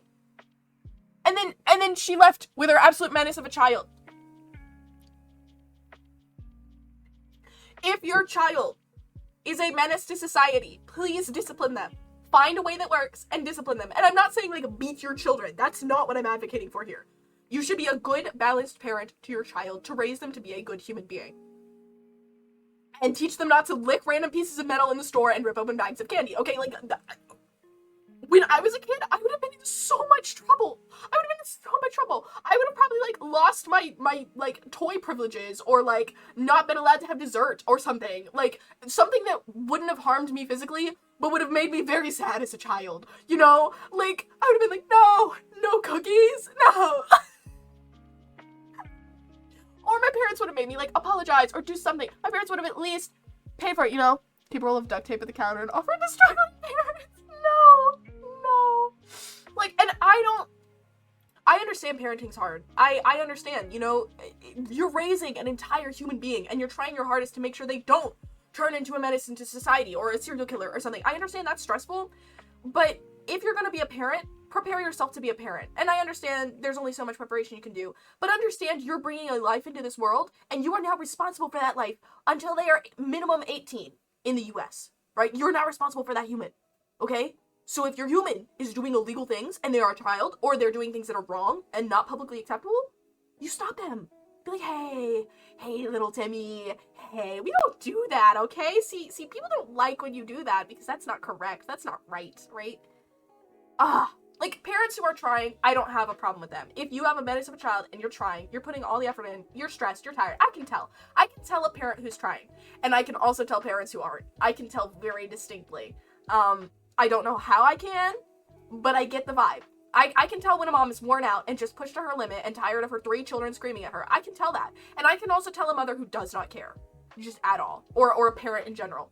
And it's very distinct, and there's 2 drastic personality types. And it's not... Like, there was a woman the other day who came in, and I think she was with her granddaughter. And her granddaughter kept picking up things, being like, oh, can we get this, blah, blah, blah, blah, blah. And from what I could tell, her grandma kept threatening to leave the store if she didn't stop acting up. Which is a valid threat. Hey, we're gonna go home and not get anything if you keep acting this way. Valid threat. And the girl would always be like, no, I don't, blah, blah, blah. And this girl was probably 6 or 7. She was not young. She was not like a little baby, okay? But instead of the grandmother living up to this threat that she made, she continued to just make the empty threat and let the girl continue to have bad behavior. Like, if you're going to be like, hey, we're gonna leave this store if you don't act right, you give the kid like 1 chance, maybe 2, if you're in a good mood. But after that point, you leave the store like you told them you were going to. Because otherwise the kid will not learn, and they will continue to push the boundaries, and they won't be a good person. Like, stay firm, stay strong, soldiers. Do what you say what you mean. You know, it's not that hard. I mean, it is hard being a parent, to be clear. I'm not knocking parenthood. That's a hard job. Like, parenthood scares me. Like, I don't know if I'm responsible enough for that, you know? So yeah, but it was also really rough, because after I had that little slobbering goblin of a child, the lady after this woman was also a mother. She had 2, maybe 3 younger kids with her and a baby on her hip. Hardworking woman, here to get what she needs. And it just really threw me off, though, because I'd already dealt with this nasty child, this menace to society, and then she had a baby, and the baby had grabbed the ticket that I have to scan for fabric, and it slobbered all over it, so I then had to handle this nasty baby slobbered piece of paper, which I didn't want to do. It was nothing against the poor mother. She's doing her best. Slay queen. But I didn't want to touch that. I was like... While also trying very hard not to look disgusted at the baby slobber, because I don't want to hurt this woman's feelings. She's trying her best. 4 kids is a lot, especially in that very young age group all at once. Oh my word. Like, it's crazy sometimes, though. But I've also had this one customer come in, and we get customers sometimes, and once again, this is the exception, not the norm. Because most people are great, or they're just indifferent, so they're not a problem. You know, like, they don't care that you're there. They're just here to get their thing and go about their merry way, which is also fine, because, you know. But entitled people really grind my gears. Like, there's no reason for you to have this hoity-toity, rude vibe about you. There's none at all. Like, I'm just a little guy doing my job. You don't have to throw that kind of sass towards me. What did I do? Like, we had this one customer come in, and I had served her, I think, once before, and they were like, oh, you know, the store's closing. Where on earth am I going to get my performance-grade fabric? Where on earth am I going to get this stuff, you know? And I'm like, you know, I don't know, you know, like, the fabric stores, you know, it's hard, you know, there's a store across the way that you might want to check out. She's like, oh, they don't have anything I need. And then she says, I guess I'm going to have to go to New York to get my fabric now. Pause. You're telling me you can afford to hop on a plane to go to New York to purchase fabric? Wow, that's pretty bougie, that's pretty great. She continues to complain to me about how the store is closing. Where on earth am I going to get my performance fabric? And then she says it again. I guess I'm going to have to go to New York for my fabric now. Ma'am, I make $12 and change an hour. The fact that you have the ability, the privilege to hop on a plane, go to New York, and then spend hundreds of dollars on fabric? You are on a different league than I am. I'm over here like, can I afford food from Taco Bell? Man, $3 for a sandwich is kind of a lot. You're telling me I have to pay $30 for my eye products? That's a lot. $100 for an eye appointment? Dude, there goes my paycheck. And this woman's over here like, guess I'll have to fly to New York for fabric. Like, ma'am, I do not understand your pain. I wish I understood your pain. It must be amazing to be able to fly to New York to buy fabric. Must be great. You know how many times I've been to New York? What? And I was at an airport. I wasn't touring the sights. I wasn't perusing the city. No. I was in and out. Must be a great problem to have. Just saying. And I get it. Maybe you're like, oh, it's expensive for me to travel to New York to get my fabric. It's a privilege to be able to afford fabric. Okay, I'm gonna say it, right? There are goods in society that you do not need that are more pricey because corporations say so, and it's a privilege to be able to afford them. I can't go in and buy 6 yards of a really nice fabric because that would be $70, and $70 on a nice fabric? I can't afford that. That is a large chunk of my paycheck. I can't afford that, right? If I want to be able to purchase a car, if I want to be able to own a home, I can't do that. And so, to some extent, I understand you're frustrated that your store's going away, but it is technically a luxury to be able to buy that and not have to worry about your bills and your food. And also, for some reason, apparently you can afford to fly to New York to buy your fabric. Like, if you mentioned it once, oh, man, your store's closing. Guess I'm gonna have to fly to New York now. Okay, cool little factoid. But the fact that you kept repeating it in this conversation to an average wage worker who cannot afford fast food. I understand your struggle. I don't. But I wish my biggest problem in the world was whether or not I can fly to New York to get fabric. Like, no ma'am. I have to worry about things like, I can't afford to replace my contact lenses, which will be $3,000. I don't make enough money for that. Guess I'll go blind. I don't like entitled people. Like, there's no reason for you to be entitled. There's really not. Taco Bell is good, though. I know. I was so sad they took away the burrito I liked. And I went the other day to get, like, a burrito because I was like, you know what? It's been a hard shift. I deserve a burrito. So I went to go get the burrito I liked. They don't serve it anymore. They don't serve the burrito I like anymore. So I had to get a bean burrito. And I was like, I wanted the vegetarian burrito. Please bring it back, Taco Bell. Please. I beg. But anyways. Yeah, no, entitled people, like, and what I also don't understand is, I've never worked a retail job up to this point, right? I feel like people treat retail workers as NPCs in the side quests, and most people feel like main characters. Fun fact, if you work in retail, you are the main character. And I don't know who needs to hear this today, but if you work in retail, you are the main character. Who handles the money? Who checks the person out? Who gets to deny service? You do. You're the main character. Fun fact. And I'm not saying this because I am a retail worker. I'm saying this from my personal experience, okay? Because NPCs are just people who have similar behaviors that repeat over and over again. That's our regular customers, right? We also have people, you know, I can categorize most of our customer base into categories. That's very NPC-like to me. Most people are about the same. And I can even guarantee that they're all NPCs right now because every single person is asking me the same questions about the store closing right now. Guess what common denominator there is through all of that? You, the cashier. You, cashiers, are the main characters. You see the NPCs come and go. You are the shopping simulator. You are the main character in the shopping game, okay? You're the customizable character that everyone plays as in the game, okay? Congratulations. She gotta go visit Edna from The Incredibles. Exactly. Get special material from Manhattan to build superhero costume. No caves. What's in New York that you can't buy special fabric?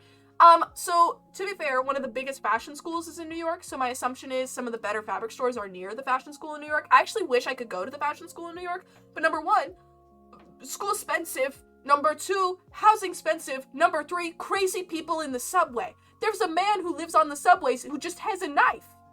A woman got set on fire in the subway. I don't want to live there. Especially since now, New York is putting a tax on cars So it's not affordable for you to own a car in the city, so you have to take public transportation, which is full of crazy people. And also the government's not handling the arrests very well. I watched a whole video about it, and now I've been sitting here like, well, there go my dreams of New York fashion school. Guess I'll just stay here and watch YouTube tutorials instead.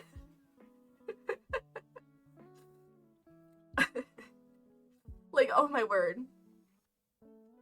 But yeah, it must be nice that that's your biggest concern right now. And I've had some women come in, and they'll so dramatically say, they'll be like, well, guess this is the end of quilting. Ma'am, let me ask you this. What were the quilting women doing before Joann's existed?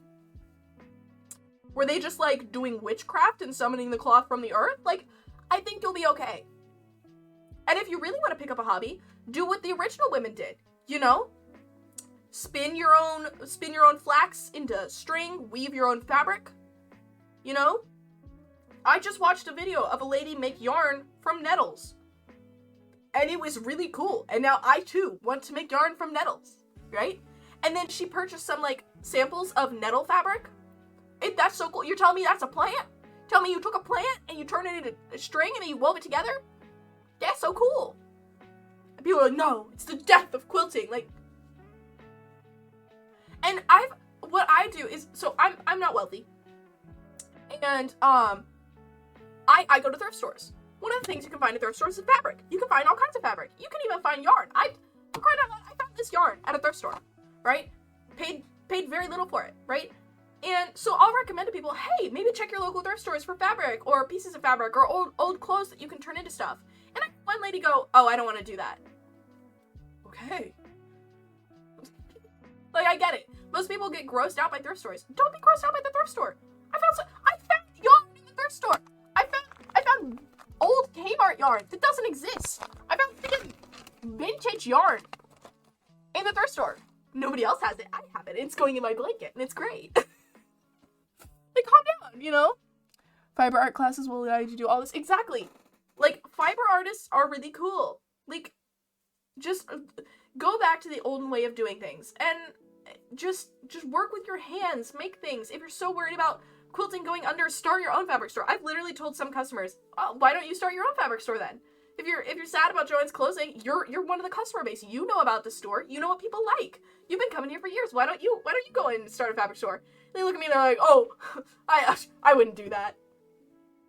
I had one lady be like, oh, I'm too old for that. Ma'am, listen, ma'am, you are never too old to follow your dreams. You are never too old to follow your dreams, okay? There have been people who have not succeeded until they are old and near the grave. You are never too old to follow your dreams, or to succeed, or to go into business, for that matter. Just do it. Just do it. There is now a void in the market for fabric stores. Start your own. Start your own. Do it.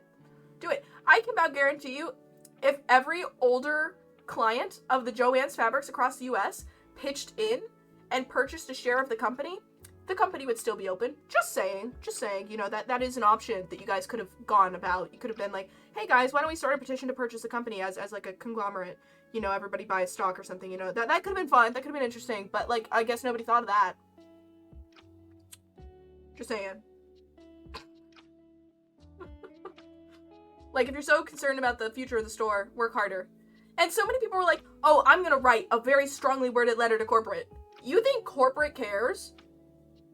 You honestly think that corporate cares? Fun fact, they don't.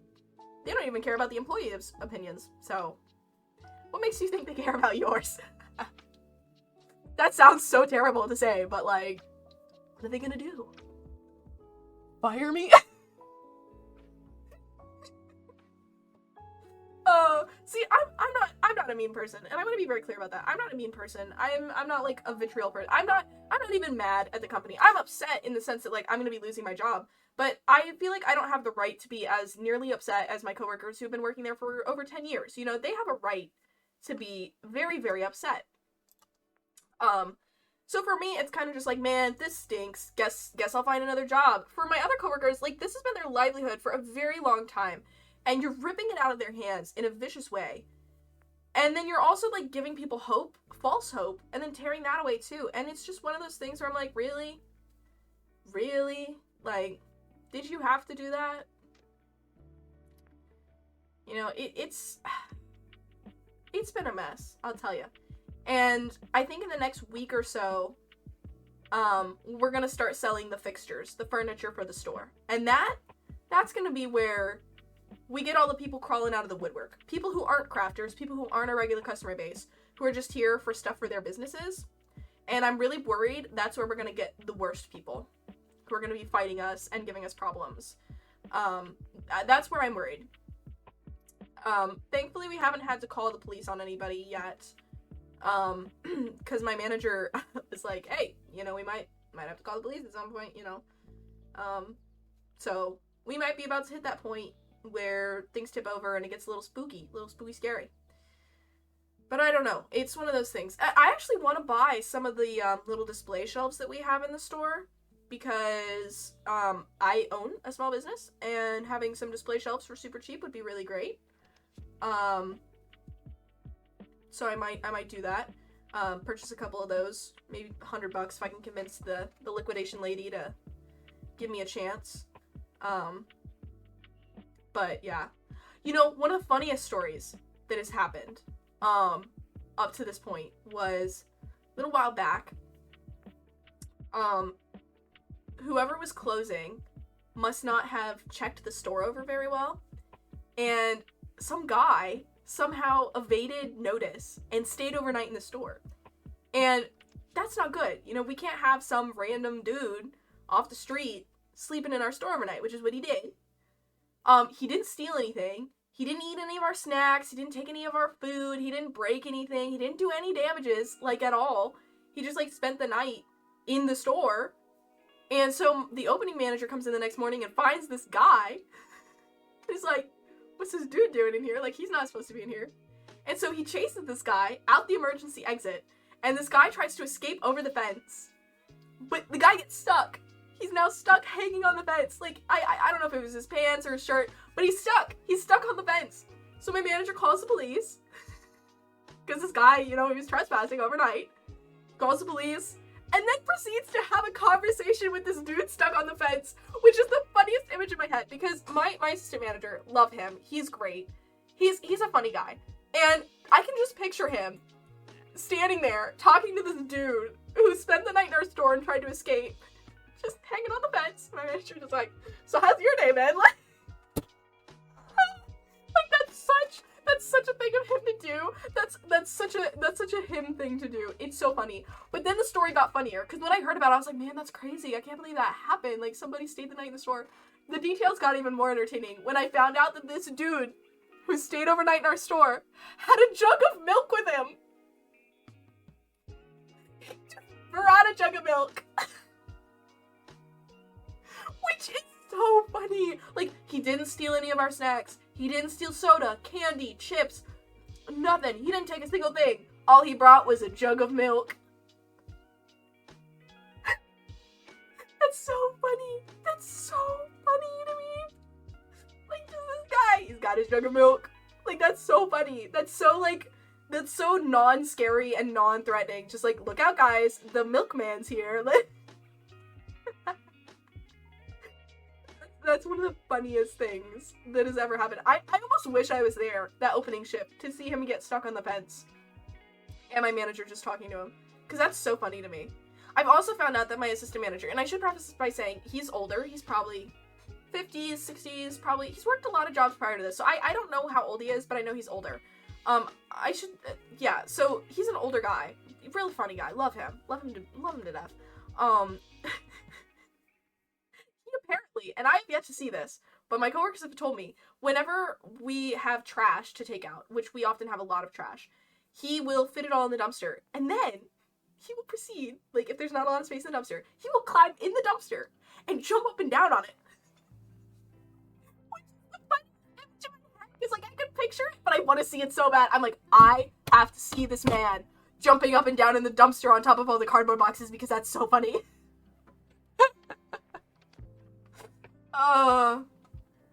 Like, that's such a funny, he's such a funny person. Love him. He's constantly joking and, you know, Great guy. Great guy. He got a new job, which I'm really happy for him. And he was originally like quitting with us, but now he comes in occasionally for a few hours, and one of my managers is like, I think he's bored and misses us. And I'm like, yeah, probably. Which I'm happy he still comes in. I'm like, I was gonna miss him. I was gonna miss him because he's great. I love him. To think they say no good story starts with a glass of milk. I know, right? This guy and his jug of milk. Like, that's so funny to me. That it's one of the most entertaining things. But we get some goofy people. Oh, and the liquidation company, so obviously they're trying to like save money on things. The liquidation company took away our music. They took away all the music that's playing in the store. And you're probably like, oh, that's terrible. You have to work in silence. No. I'm finally free from that playlist. That playlist is like the worst playlist I think I've ever heard. It's the most strange combination of songs, but not even like a combination of songs that most people are gonna be like, okay, this is a vibe, right? It's just a variety of songs that they paid for the rights for and then threw it in a playlist, and then it's been the same playlist for years. To the point where one of my managers who's worked there for years, knows all the songs. Like, by heart. She knows all of them. And I feel so bad because that was I was being driven crazy by that playlist. Awful playlist. I have Jenny on the Block stuck in my skull. I do not want Jenny from the Block stuck in my skull. I didn't even really know that song before it was on the stupid work playlist, and now it is permanently ingrained in my skull. I need a lobotomy. Like, if you like that song, cool, great. Now try listening to it intermittently over the span of 6 months. When you're just trying to vibe, you're trying to have a good day. Imagine, if you do like the song, imagine you didn't like the song, okay? So walk with me for a moment if you like the song, and pretend you don't like the song. Now imagine you keep hearing the song, and then it gets stuck in your head, and you're like, I don't want this, I don't want it. That was me. But now that the liquidation company has stopped paying for the music, I asked my manager, I was like, what if I brought in a speaker and like made a playlist and played it? And she's like, yeah, as long as it doesn't bother the customers and it's work friendly. Boys, I cooked up the best playlist. I added a little bit of 70s, a little bit of 80s, a little bit of 90s, 2000s music, a couple songs I like, a little bit of modern pop, and I put it all together in a nice little playlist that I can turn on shuffle. And everyone that I've played the playlist for has liked it. They're all like, oh, wow, I love this playlist. It's a bop. And I'm sitting here like, yeah, I cooked. Like, I even have customers dancing. I've got customers dancing while they wait, vibing to the tunes. And I'm just like, look who has the good taste in music. It's me. And like, to be clear, the playlist is not all songs that I listen to regularly. It's songs that I like the sound of, have heard before, or like am acquainted with. And I know that most general people know them. My music taste, my personal music taste, is very all over the place, very sporadic. I listen to just about everything. And I do mean that.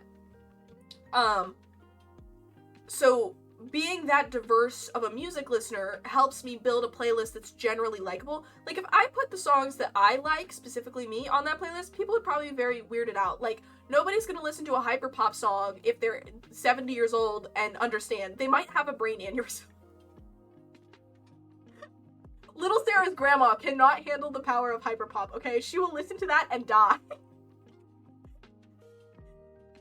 I don't think grandma can handle funk music. I don't think she can. And I mean, sure, you're gonna have the people who are into it, right?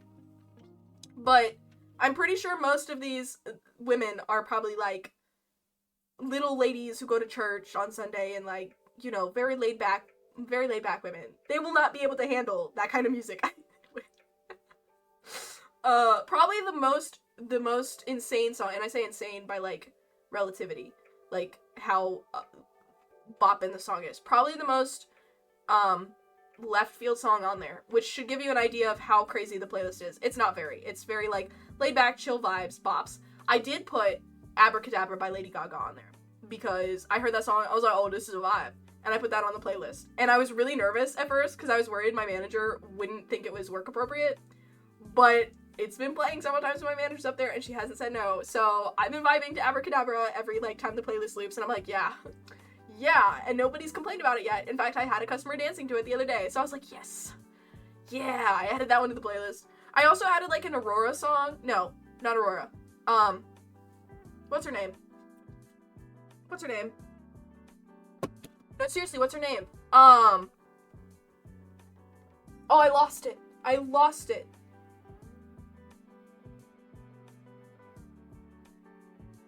Hold on. Let me look at it. Let me look. Oh, what's her name? She sings like, she has a very specific vibe. It's similar to Aurora's vibe, but it's not Aurora. Bjork, it's not Bjork. It's the other one. The other one is similar to Aurora and Bjork. I haven't listened to a lot of Bjork. I've heard a little bit. Which one are you? Oh, come on. Let me go to the store soundtrack playlist. What's her name? What's her name? Hold on. I'm scrolling. I'm scrolling. Scrolling. Where is she? Where is she? Oh, I do have Aurora on here. Where is she? Where is she? No, no. No, no. Where is she? I know I put her on this playlist. Elvort? No, I actually haven't heard of that one. Oh, where is she? Where is she? I know I put her on here.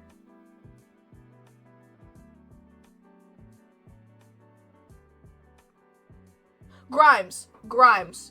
That artist. Her. I like a few of her songs. I have Genesis on the work playlist. I also like Venus Flytrap, 4 a.m. Oh, what's the other ones I have on my personal playlist? I forget.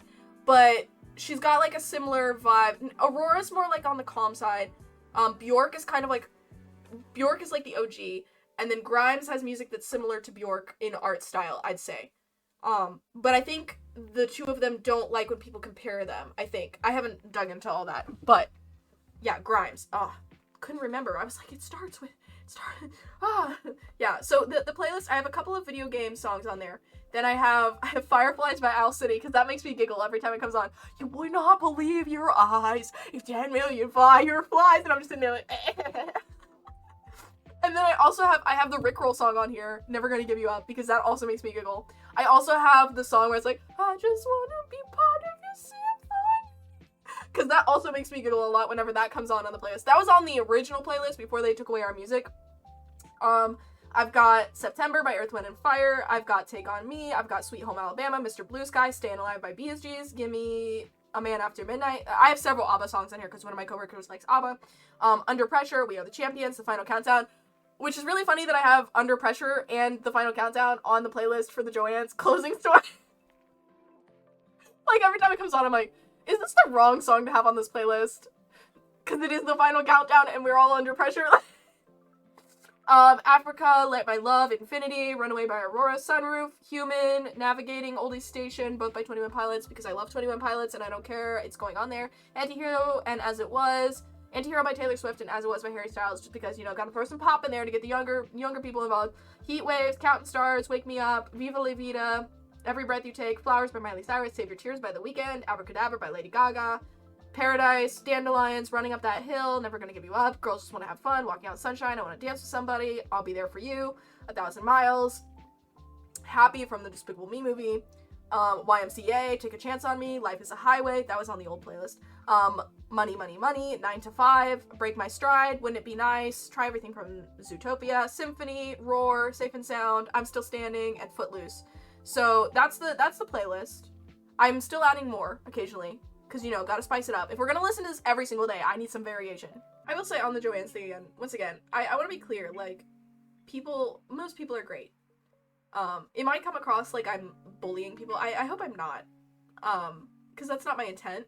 My intent is just to share the very strange experiences I have dealing with people, and my confusion as to why some people just don't have respect for other people. Like, I just don't understand.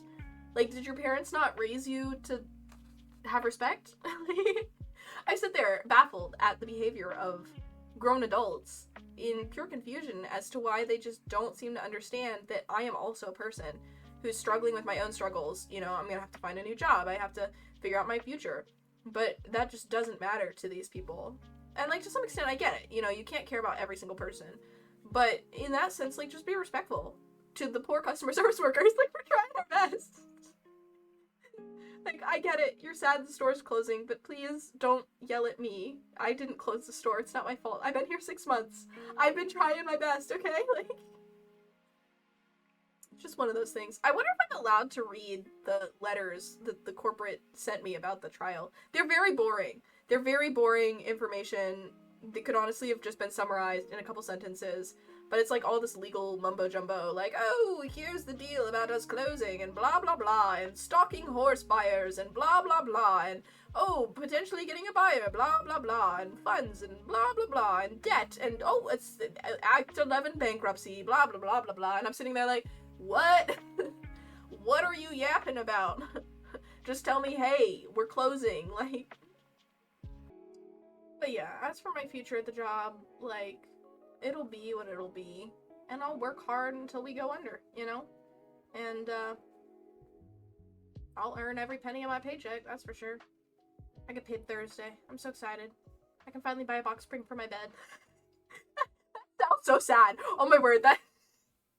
Guys, I think I finally reached adulthood. I'm excited that I can buy a box spring for my bed so my mattress stops, like, sinking. So I've reached that point, I see. Dude, oh, I just realized how sad it is. I get excited when I save money couponing at CVS. Oh my word, I have hit adulthood. I'm like, wow, I got this soap for like $3 off. That's so good. Oh my word. Oh, that's so sad. See, I just like shopping for things. I do. I like buying things. I don't even care if it's like soap and practical things. I like saving. It's the saving money part is also really great. I like saving money while also buying things. I'm like, yeah, I saved so much money while buying this. I'm so cool. And it's just like soap and deodorant. Oh my word, I have a problem. Is this what adulthood is like? Wow, I get to finally be able to afford a box spring from Amazon. Wow, I'm living the good life, guys. Oh my word. That's so depressing. Hey, I will say, now that we're in liquidation though, I do be getting all the hours. I do be getting all the tasty hours. I am putting in the work. I get 26.5 hours this week. And to be clear, I'm part-time. Like, to be clear, I'm part-time. So like, that's really good hours for part-time, you know. Working my butt off. That's the only upside though, is getting more time to work, which is a plus and a minus. Like, this is my only day off this week. Well, aside from Sundays. I don't work Sundays though. That's been a continual thing. That's with all jobs I will work. I don't work Sundays. Because I have prior commitments. Usually I have prior commitments. But like, Tuesday is my only day off pretty much. Because even on Sunday, I'm socializing with people. So Tuesday is like the one day, and oh my word, I was so glad to have the day off today. It was, I slept most of the day, unfortunately. I wanted to get up and be really productive today and get a lot done, which didn't happen. I mostly just spent time working on this crochet blanket, because I need to get it done soon, so I can gift it. I do have a deadline on this, so I have to get it done. And I'm not the fastest crocheter by any means, because I crochet in a weird way that makes my stitches really tight. Like, so it looks nice. But it means I don't do tension like most people do. I'm weird about it. I'm crazy with it. I'm downright insane. A lunatic, if you will. I'm gonna miss my job. Like, I like my job. Despite all of the trials and tribulations and weird interactions, I like my job, and I like most of the people I interact with, and so it's sad that I'm losing that.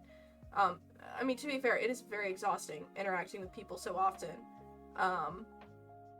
It truly is, but goodness, I do love my job. Well, love is a relative. Some days I love my job, some days I only like it. And I'd say the aspects I like the most are just meeting the cool people and, you know, interacting with the more interesting folks, and then just keeping the store tidy and putting things away. I like doing that to some extent. I will say, if I'm rushing through putting things away in fabric, it hurts my brain. I don't know why that is. Maybe I'm just dumb, but when I'm having to run up and down the fabric aisles, tucking fabric in and putting things away, the amount of colors and variation in patterns and all that kind of stuff, it really overwhelms my brain. I don't know why that is. Maybe it's because my brain is trying to process it all at once and I'm just going too fast for it. But it does hurt my brain. I don't know why. It just takes a lot of brain power for me. I guess I'm just dumb, I guess. Like,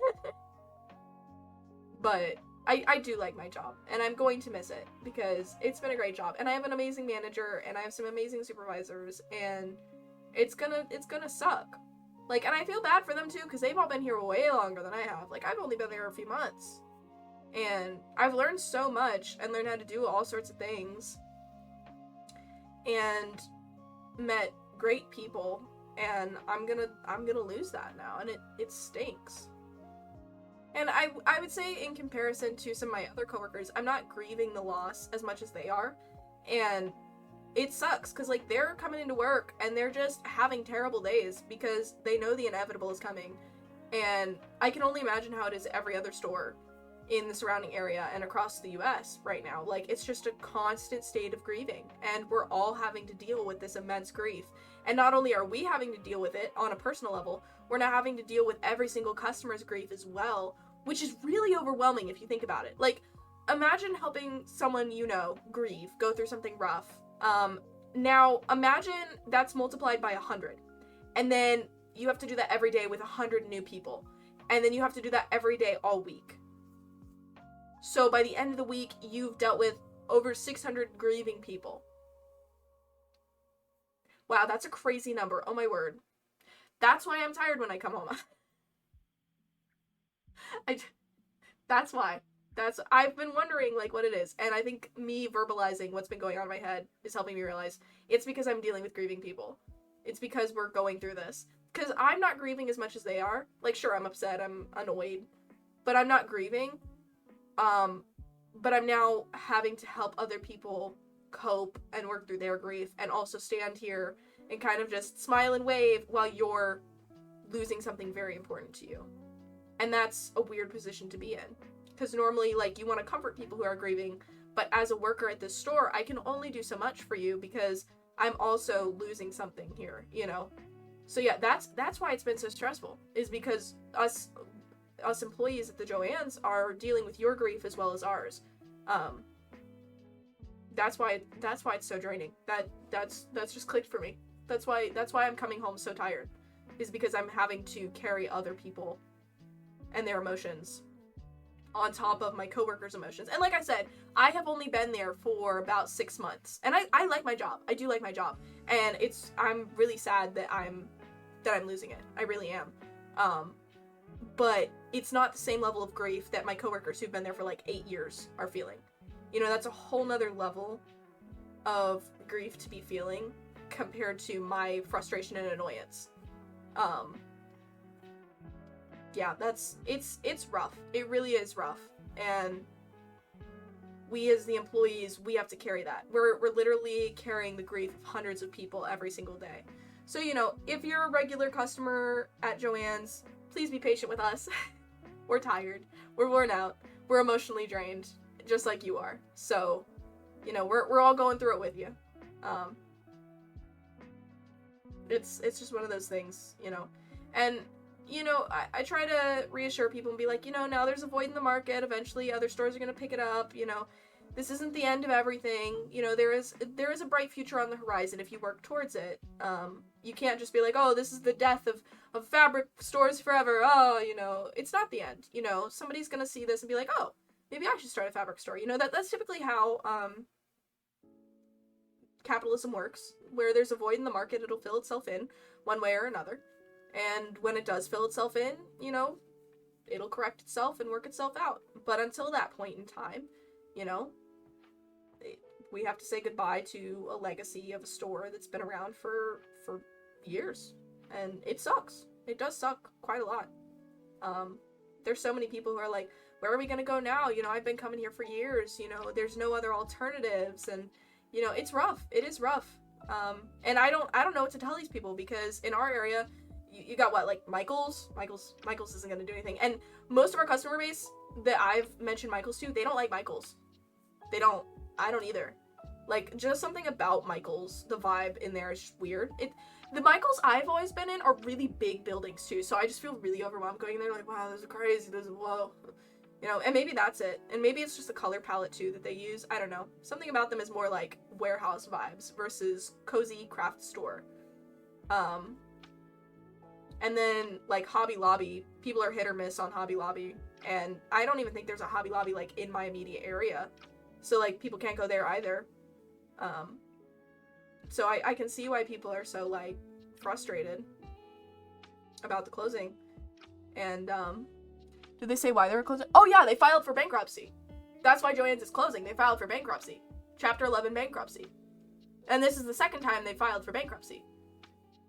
In the past few years. Like, they're closing because they are in such massive debt and cannot afford to keep running the business. Which, to be fair, is partially on the company and then partially on whoever bailed them out last time, I believe. I don't know all the details. I would recommend doing some digging on the internet if you want to know more information about why it's closing and blah, blah, blah. My alternative is Hobby Lobby, but they are farther away. Yeah. There's a Hobby Lobby not near me. I would have to drive a far journey to get to a Hobby Lobby. There's not one in the immediate area, unfortunately. But, yeah, that's the thing, though. Like, there's no alternatives. And the reason why it's closing is because money was not handled well. Like, if you just Google, and I don't know off the top of my head. Actually, let me Google real quick how much Joann's is in debt, because I don't want to give a wrong number, because I know they were talking about it online. How much debt is Joann Fabrics in? Okay. Alright, so the AI overview is telling me, okay, Joann Fabric filed for bankruptcy for a second time in January 2025, okay, citing continued declining sales and facing $615.7 million in debt. $600 million in debt, with an additional $133 million owed to suppliers. That is insane. That is insane numbers. Okay? That is long-term poor management. Like, that is insane numbers. That's not just, oh, we're short $1 million. That's crazy. That's crazy numbers right there. It's a wonder they haven't been closing stores before this point to save money. Because you are $600 million in debt and you had 800 stores open across the US? Are you crazy? Oh my word. And as for declining sales, not in my store. Every Saturday, it's packed. Like, if declining sales are your only problem, I'd say some of the couponing was the problem, giving off big discounts. I'd say, theft probably contributed some. Mismanaging in general probably contributed. $600 million is nothing to sneeze at. No wonder no company wants to buy that. What company? You think Michaels is gonna look at Joann's $600 million of debt plus the another $133 million and go, yeah, that looks like a good investment. That's a real smart thing for our company to do. No.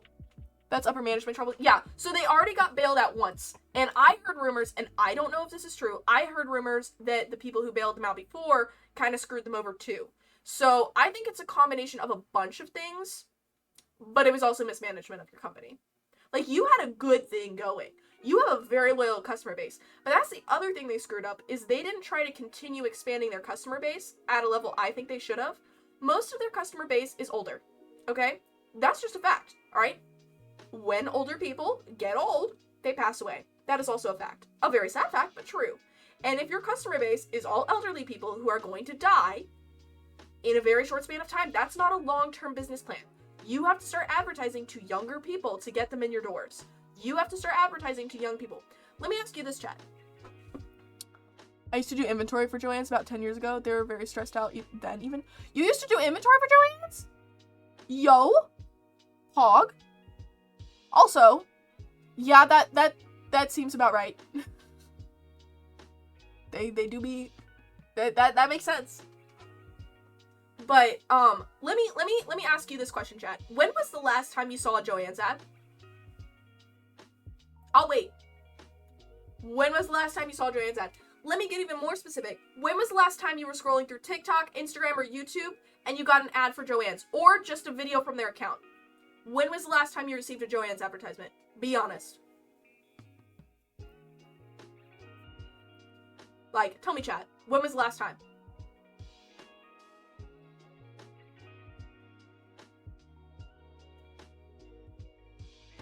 Can't think of anything?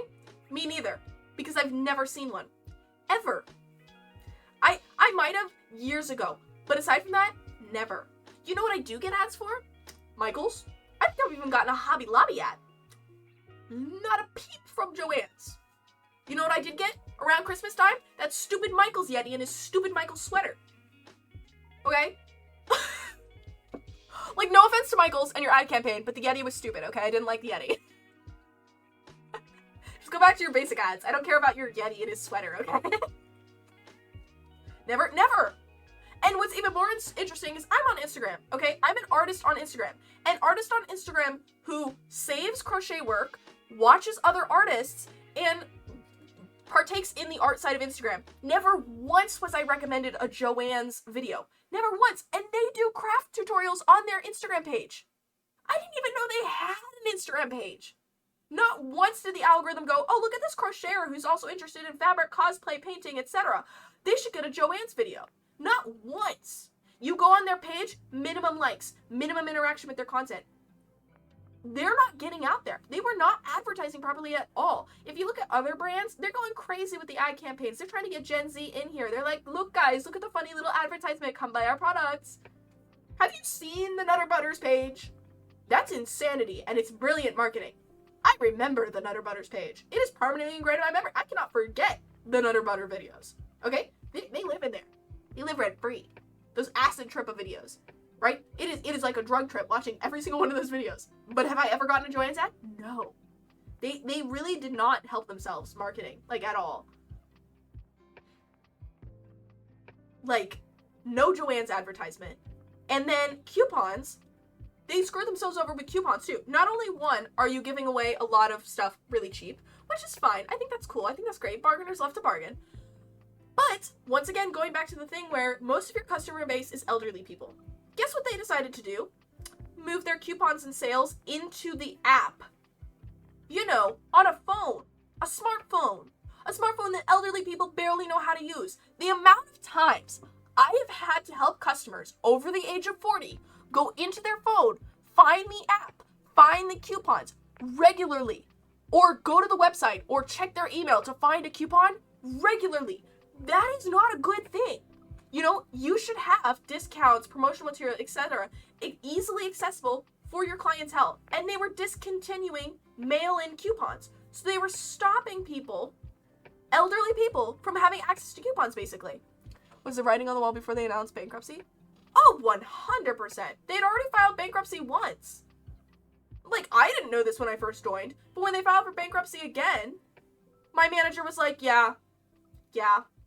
My manager didn't even believe our store was going to stay open, even though they told us it was.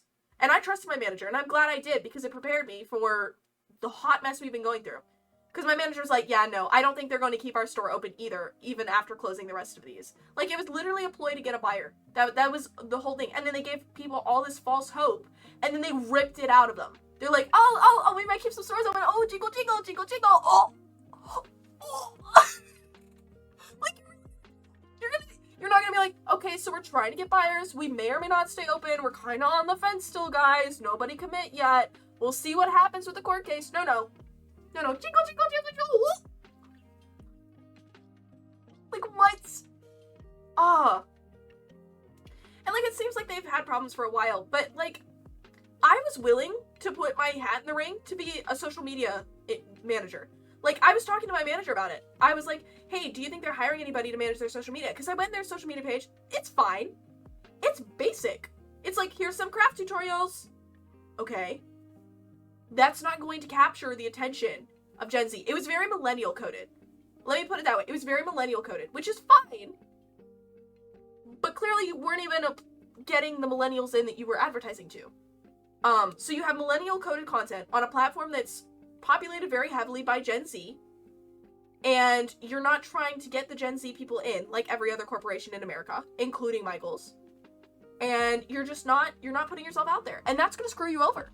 Should have that coupon sheet thing next to the registers if they're trying to give that friendly vibe. So the only thing we were given was a discount sheet for military, healthcare worker, teacher, 4-H, and Girl Scouts. There were little barcodes to scan if you were one of those, and you showed us your ID and we'd scan it, you'd get an extra 15% off. That was the only thing we had on hand. Any other coupons, you had to find and bring in yourself, right? We cannot do that for you. We are not given that to give you, which is fine in that sense. Like, if you're a bargain hunter, go hunt those bargains, right? We don't want to be giving every single customer discounts. That's not how business works. That's not how they want it to work. But I had customers ask me, they'd be like, do you have the coupon? Like, no, they don't give us that. You have to go get the coupon.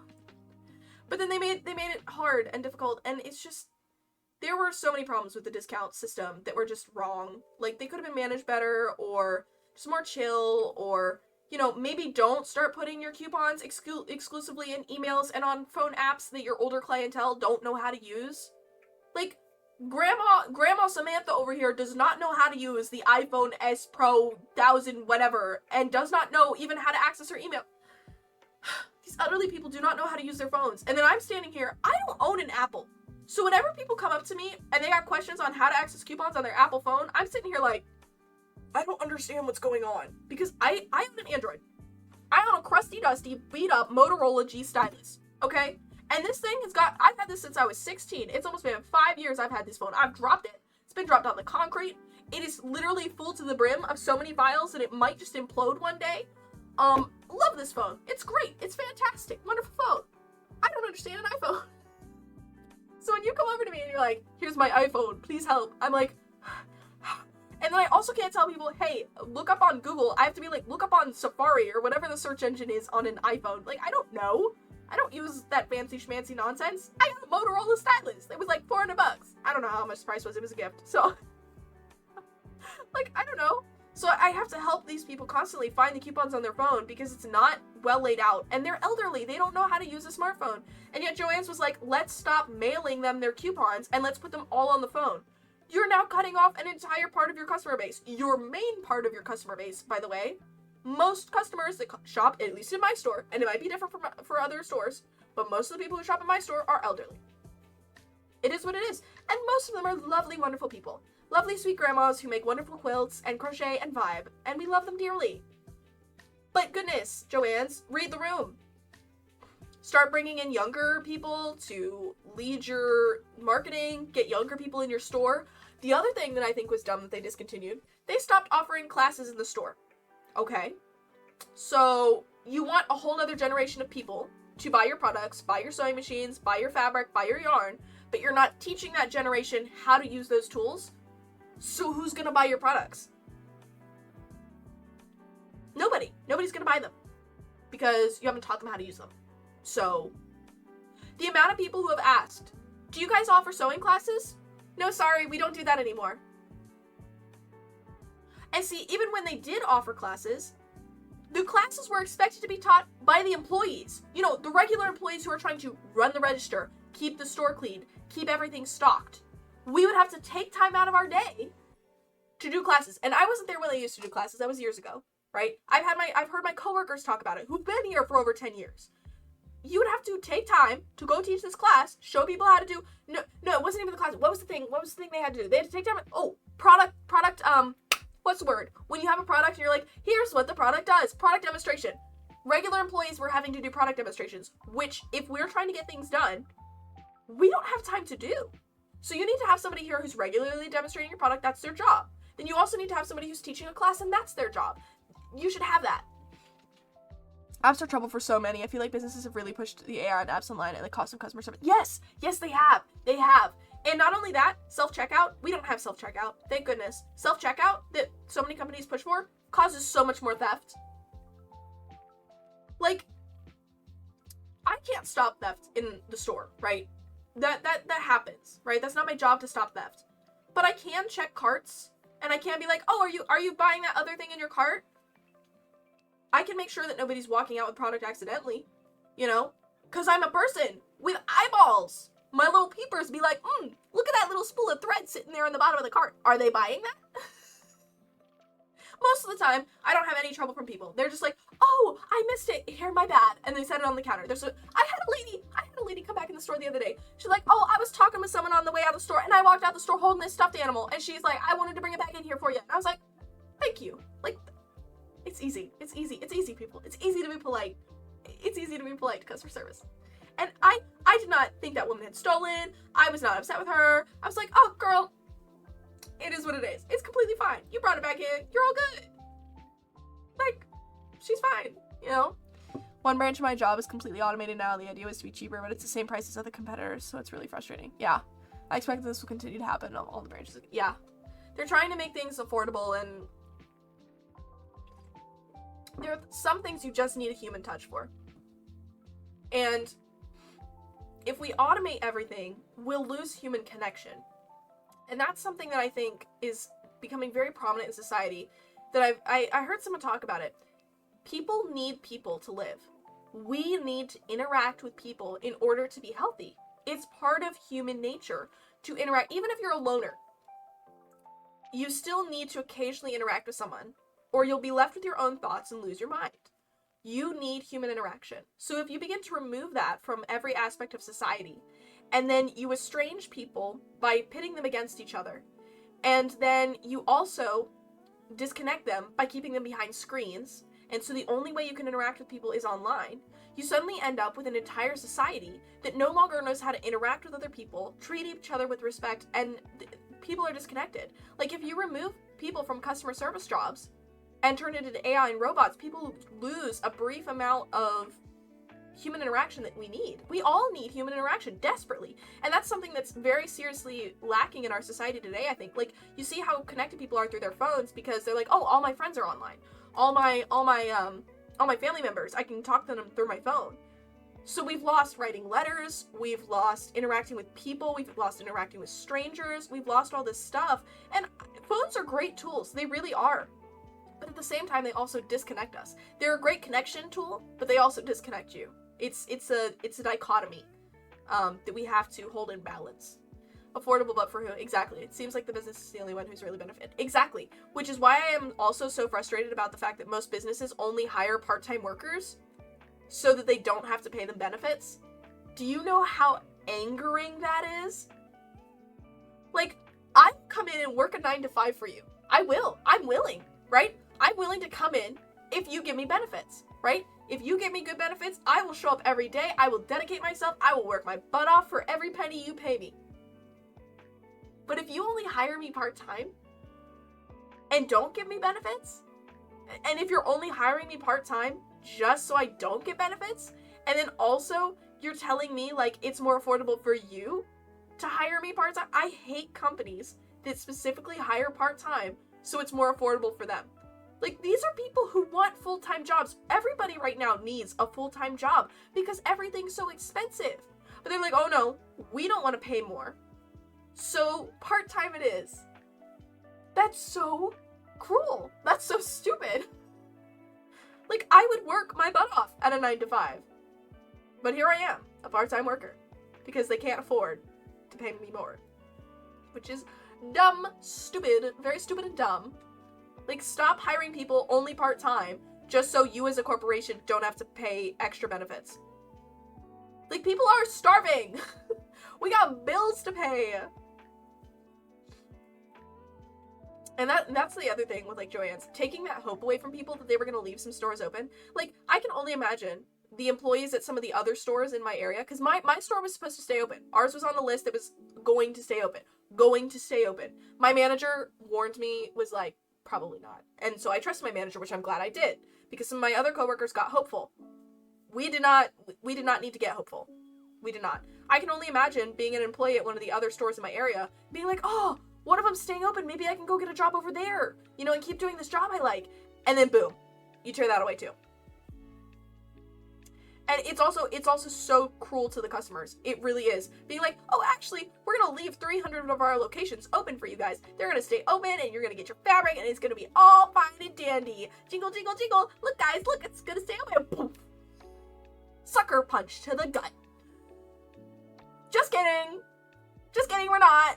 We lied. What's wrong with you? You're breaking Auntie Martha's heart. Granny over there, she's dying. You've killed her. Like, what's wrong with you? What is wrong with you? It's been, you know, it's been. And liquidation is no walk in the park. If anyone ever comes up to you and goes, hey, so there's this pretty swanky liquidation gig. We go in, we clear out the store, we get paid. If anyone ever tells you to come work at a liquidation sale at a store, tell them no and walk in the opposite direction. Even if you've been in retail for years, don't do it. This is my first retail job, and I'm sticking through the liquidation, not because I want to, but because I need the money. And I can tell you right now, it sucks. It sucks. Get out. Get out while you can. If you go to a store, unless they're offering you really good pay to stay on, leave. It's not worth it. I don't have another job right now, so this is what I'm doing. And it's only a couple more months anyways. It is what it is. I'm gonna stick it out. I'll be a better, stronger person for it, I'm sure. Need some life experience and some fun stories to talk about. But I can tell ya, liquidation is terrible. And the lady who's like in charge of our liquidation, very professional businesswoman, she gives nice vibes. She seems like a sweet human being. I do not know how she can handle all this. Because not only is she having to deal with our store, she's dealing with all the stores in the local area. This poor woman is having to deal with probably so many upset employees and so many problems and so many things. This woman is like a superhero. Like, girl. I can only imagine what she's going through. And she's got to hold it together for the sake of her job. Like, get it, girly. Like, why liquidation suck? It's just, first of all, it's the panic buying. So,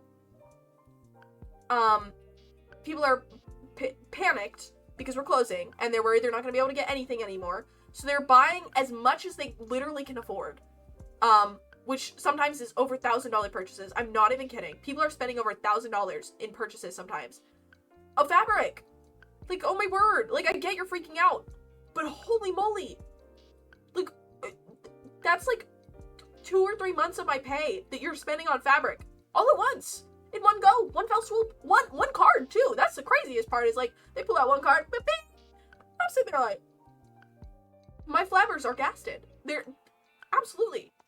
And then the other reason why liquidation sucks is because it brings out the worst in people. It really does. As employees, we're stressed. So if we seem a little off, if we seem a little stressed, it's not you. It's literally every other problem person we've had to deal with all stacked at once and our stress levels. It's not you. We're just going through it, okay? So if we have a resting face that looks like we're stressed, like if I'm sitting there and I'm trying to check you out and I just look like this, like it's not you. I'm exhausted. And then on top of it, you've got all the emotional people who are sad that the store is closing, which valid. It's okay to be sad, you know? I assume nothing is on sale. No, that's the other thing. Everything is on sale. At first it wasn't, even though they put a big old sign on the front of the store, everything 20 to 40% off, which was a lie. Thank you, liquidation, for that, because then we had people coming in, oh, this isn't on sale? Why isn't this on sale? It's on sale at the other store, which, to be clear, our store was not originally on the closing list. So our store didn't start liquidation when the other stores did. So they were ahead of us initially, on sales and pricing and all that kind of stuff. But people don't know how all that works. I didn't know how all that works either. All I knew was that our prices did not match the other stores and people were upset. Which, thank you, liquidation. Appreciate that. I would have people come up, be like, your buttons are on sale, right? No, our buttons are not on sale. I don't want them then. Shoves pile of buttons at me. How about you, like, look for a sale sign before you commit? Or, like, come up to the front and be like, hey, are your buttons on sale? Before you go pick out a pile of buttons. You know? And it's also frustrating because we literally have signs everywhere at this point. Listing the sales, listing what's on sale, listing how the sales worked, listing how much fabric you have to buy, listing that we're going out of business and that all sales are final. And yet, I guess people just don't know how to read. Because they will still come up, look me dead in the eye, and be like, what do you mean? What do you mean? There's signs everywhere. There are literally signs everywhere. Like, it's depressing to walk through the store because of all of the signs everywhere. And it just does not seem to click with people at all. And oh my word, and it's also frustrating when not all the prices work right. We had someone come in to buy a Cricut the other day, a Cricut machine, because we have to sell everything. Sewing machines, Cricut machines, they're on sale, slightly. Not very much. Don't get excited, folks. It's not like a steal. But they're on sale, right? And, so we had a couple come in to buy a Cricut machine, and he comes over to me with this tag, because apparently we got tags hanging over there, be like, oh, buy your Maker 3 Pro today, whatever. And so he comes over, and he's like, I would like this one. And I'm like, okay. So I pull it from the shelf because we have them behind the counter now, so nobody walks out with them. And I pull it up and I scan it into the computer, and it's ringing up a different price than it is in the aisle. It's ringing up more expensive than the sign in the aisle says. And I'm like, well, sir, in the computer, it's ringing up at this price, right? Because all of our sewing machines and Cricut machines are 10% off. So that's the price that's ringing up in the computer, the 10% off sale, right? And the man's like, no, it's cheaper on the sign in the aisle. And I'm thinking to myself, what sign in the aisle? Like, we have mostly like liquidation sale signs out now, right? Any other signs have been adjusted accordingly. Like, all the signs should be good, right? He's like, I can show you the sign. And I'm like, okay, let me go find somebody to see what the price is, you know? But he doesn't wait for that. He walks over to the Cricut aisle. And I kid you not, grabs the whole sign, which is hanging on one of our little hooks, by the way, brings the whole hook and the sign from the aisle, walks around to the cash register, and brings me the whole thing and shows it to me. He's like, look, the price on here is different. He wasn't that aggressive with it. But, like, the fact that you went over there, grabbed the pole that it's hanging on, walked over with your little hook and the sign to show me, like, I could have just been like, hey, I'm going to get someone to come look at the sign for you. No! He just brings the whole sign to me! Like, that's not how that works. That's not how that works. And he was right. The price on the sign there was cheaper than the one in the computer. And I'm like, oh no. So I call my manager over. I'm like, hey, so the price here is ringing up different from this one. And my manager's like, well, is what it is. We can't change prices. So the only price you can get is the 10% off because that's what the liquidation has it set as in the computer. And he's like, but this price here is cheaper. And she's like, well, we can't change it. We're not allowed to change it. Like, everything in the computer is set by the company has to, it's on the liquidation company now. Like, we cannot change the prices of items without, like, special permission stuff, whatever, which the liquidator lady is not there 24/7, you know? So she's not there to change prices if something rings up wrong. And so this guy's upset that he can't get it at the price that's on the sign that probably wasn't supposed to be out in the first place. And it's not ringing up right in the computer. So we're just like, there's nothing we can do. Like, I'm just sitting here like, oh, no, why? No, I don't want to have to deal with this. But he ended up buying it anyway. Thank goodness. Sometimes people just, it wasn't that he was rude. He was just kind of like frustrated, annoyed. And it's the fact that he brought me the whole sign. It's the fact that he brought me the whole sign. Went down the aisle, grabbed the hook with the sign hanging off it, walked up to me with the whole hook. That's what really got me. That's what really got me. Like, sir, that's not how this works. I will have a manager come look at the sign. You just wait right there. Like, we'll call you in 2 weeks. Yeah. It's just. And then people are asking us, they're like, okay, so when are your prices going to be cheaper? When are they going to go down? And I'm like, we have no idea. Like, literally, the liquidation company sends us an email, usually very last minute, and they're like, okay, here's all the sales that are changing. Be free, my children. And then we follow their orders. That's what we do. So no, ma'am, I don't know when the fabric will be cheaper. And no, ma'am, we cannot put it on hold. And no, ma'am, I have no idea if there will be any left. And ma'am, if you really want something now, before the horde comes, now's the time to get it, because we are selling out of things. And yes, ma'am, I know it's frustrating that they're making you buy 2 yards. I know that's frustrating. I know it's more than you intended to spend. I know you're frustrated, but please don't yell at me. I'm just a little guy. I am just here doing what I do, working hard. I just can't. Like, I have a very, I don't know how to describe it. I love people. I love people so much, which is so weird because I am not a social person.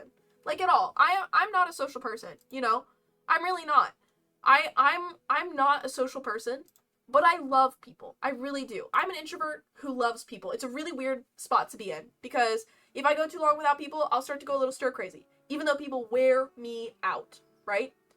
And it's so weird because on one hand, I love people. I think they're wonderful. I think they're beautiful. I think they're unique. They're so crazy. They're so cool, so fun, so quirky.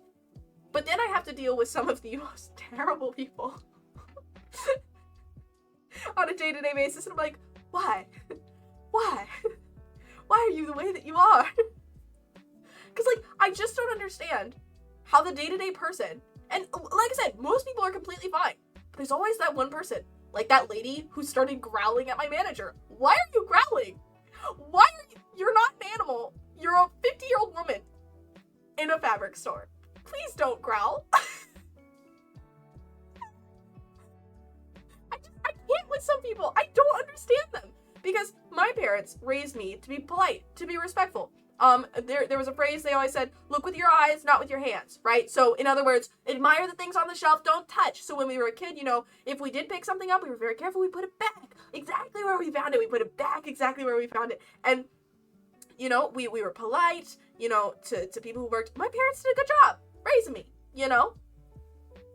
And then I meet these people who are entitled, don't give a flying care who you are, or that you're trying to do your job, have no respect for you or the space you're in, have no respect towards the fact that you're trying to do your job. Like, they're just terrible. And I don't understand. It's really not that hard to just not be that way. Like, I guess I just can't wrap my head around being that way, because it's just, like, why are you rude? You don't have to be. Like, I'm here helping you, doing the best I can to, like, smile and interact well, and then you're mad at me, and I don't understand why. Like, I'm like, I didn't do anything. What did I do? Like, I had one lady give me the nastiest look I have ever received. She came into the store, and this was before the all sales were final hot mess that it is. She came in, she's like, hey, I'd like to return this pattern, you know, and so I go to take it, on the receipt, we can scan the receipt and then scan the item, and it'll select the item from the receipt and do the return. Quick, easy, it's great, right? So I scan the receipt in, cool, great.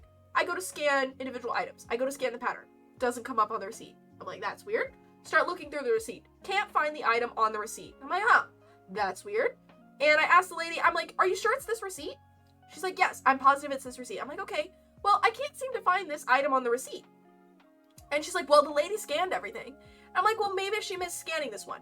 Never once was I being accusatory to this woman. Nothing at all. And I was like, well, let me get a manager. Maybe they can figure it out, because, like, I don't know. This lady goes to peruse around the store some more, and she comes back up later. And I'm checking out someone here. One of my other coworkers is checking out someone right here. And that lady comes up to my coworker. She's not very far from me. I can't exactly hear what she's saying, but I can kind of see her, like, glance over at me occasionally. And somehow, from the conversation I had with this woman about the item not being on her receipt, she came to the conclusion that I was accusing her of stealing, which never once came out of my mouth. In fact, I said it was probably our fault that her item was not on her receipt. Never once did I say, you didn't pay for this. You walked out. It's on you. You're a thief. You're a dirty little thief. Never once was that my vibe. I got a little annoyed. Maybe she got my annoyed vibe, because I was like, man, I'm going to have to call a manager up here to take care of this. That's why I was annoyed. Because anytime there's any problem with a customer, I have to call a manager up, and then that wastes their time, and, you know, they're busy. We're really busy, you know? And so I was frustrated. Not at her. Maybe she got that vibe, but never once did I accuse her of stealing. I would never. Unless you were actually a thief, which I don't think she was. And this woman leaving gives me the nastiest look. The nastiest look I have ever received. And I was like, I went over to my coworker, I was like, was she mad at me? And she's like, yeah, she thought you accused her of stealing. And I'm like, I did not. Like, what are you yapping about, ma'am? I said it was probably our fault. Like, how do you are a dirty little thief. How do you get that out of the conversation? Ma'am, no. I almost told myself it was something going on with their personal or work life. Probably. That is probably true. But at the same time, like, I have stuff going on in my life, right? Last year, I got shot at twice. I almost died last year.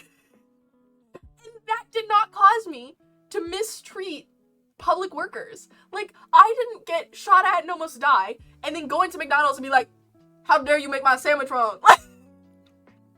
That's what I just don't understand. Like, I guess most people just don't know how to manage their emotional state on other people. And I won't say that I've never gotten frustrated at someone because I'm not worn out. Like, I might have shorter patience with a customer, I might seem more frustrated or tired, but never once do I go to a customer and start yelling at them or make them feel berated.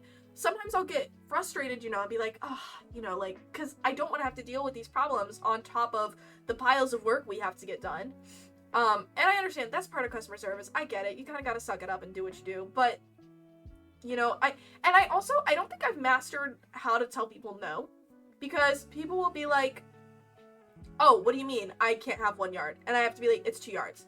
And I think in that moment, my voice and demeanor changes a lot. And I haven't figured out how to regulate that in myself entirely, so I don't seem off-putting. Because, like, if you come up to me and I'm like, hi, how are you? What can I get for you today? And then I'm like, oh, just so you know, our fabric minimum cut now is 2 yards, you know, because we're in liquidation. And then they go, 2 yards.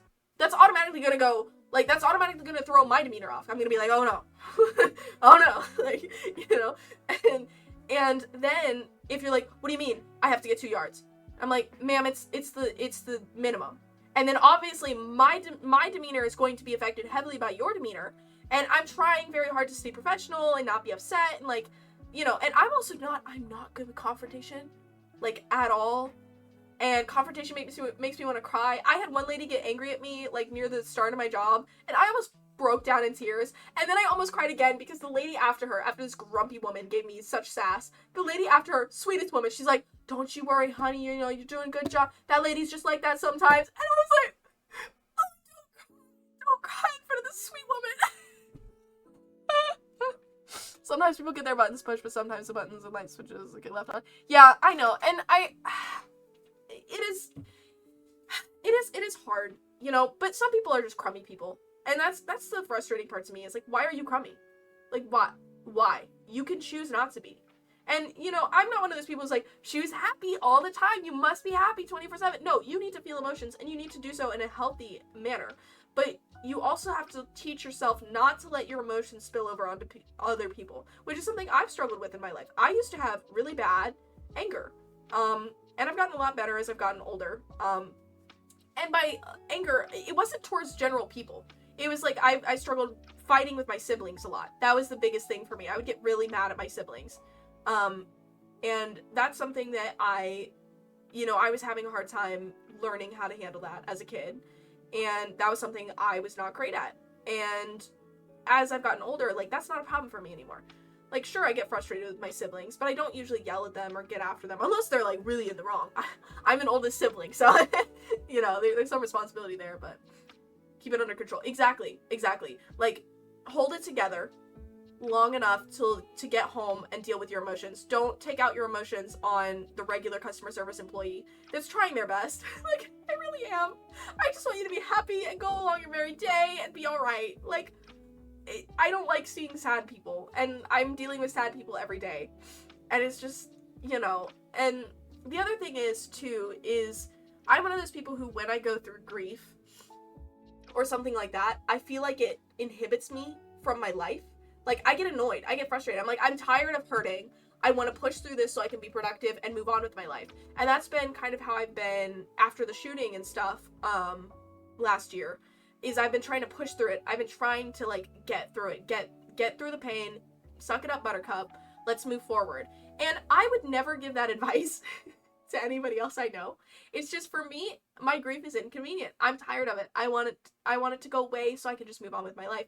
So I understand if people are struggling with that. But when I have that mentality for myself, I find it sometimes overlaps onto other people. I'm like, listen, I get it, you're grieving, but at some point you've got to push forward. And that's probably affecting my mentality in a negative way, dealing with this, because these people do need to grieve the loss of a place they've been coming for years. You know, this is an important piece to people. And just because my mentality is push through it and move to the next thing, I shouldn't be pushing that on other people, which is hard sometimes.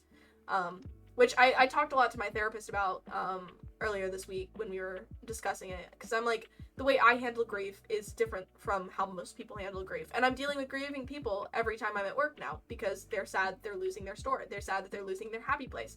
You know, even I shop there sometimes to take some stress off after work, and I work there. You know, I'm like, let me pick up some yarn, let me pick up some craft supplies to take home, you know, and work on the projects I have. So, like, I get it. I understand losing something like that sucks. It really and truly does. And I'm sorry that these people have to go through that. But at the same time, there is regulation for your emotions that needs to happen so you don't hurt other people. And I'm not going to say I'm perfect at it either, because I'm not. You know, going through what I went through with my family last year, the hardest thing I've ever gone through in my life, the most fear I've ever felt in my life, the most, like, horrible situation. And, you know, and I'm going to try not to think too hard about it, because I will cry again, and I don't want to cry on stream. I've already done that before. My family actually went back and visited our house, our old house, this last Sunday, and it really messed me up. It was the first time I'd been back to the house after they'd done all the renovations and stuff to make it available on the market, and I hate it. I hate what they did to the house. They basically took the soul out of the house, and it's an old house, and I grew up there. I lived there my entire life, from the time I was born until the time we got shot at. I lived there, and I grew up there. I took my first steps there, you know, like, almost every birthday party I ever had was there. And that's all just gone under a layer of white paint. Whoop. There goes every memory. I drew on those walls as a kid. I had a couple friends over, you know, I grew up with my siblings. We played in that house together. We played in that backyard, and it's all gone. It's gone. And, you know, hopefully within the next month or so, the house actually sells, because we already have an offer on it, which will be really great for my family financially, because we can't afford. I felt the same way when visiting an old home. How dare you mess with my memories? Exactly. Like, how dare you change this space that I dedicated? And the other thing is, I've never moved. Up until that point in my life, almost 20 years old, I had never lived in another home, never moved anywhere else, like, at all. And so, to just suddenly have to do such a crazy life change, it was bizarre. It really was. And I don't know, it was just a really weird experience overall. And, yeah, I don't know, it's really weird. It was really weird being there. It was really weird experiencing that. And I didn't like it. I didn't like that experience. And on the way, like, we took pictures and stuff in front of the house, and they also changed the color of, like, some of the stuff outside the house too, and they just made a lot of changes to make it more marketable. And in my opinion, the changes weren't even that well done. Like, they were kind of shoddy work, in my opinion. And, like, I worked in a cabinet shop, so I know what decent work looks like. And so I was like, man, this is cheaply done. And, you know, I just didn't like it. I didn't like it at all. And I cried. And then on the way back to our current home, my dad was like, you know, what are some of your favorite memories? And, like, we were going around, and I was like, I can't say anything. Like, I couldn't. I still can't. Oh, don't cry! Don't do it! Don't do it, you baby! You weak baby! Like, it's just so weird. It's really weird. And I don't think it'll ever not be weird, honestly. And, it's a shame, you know?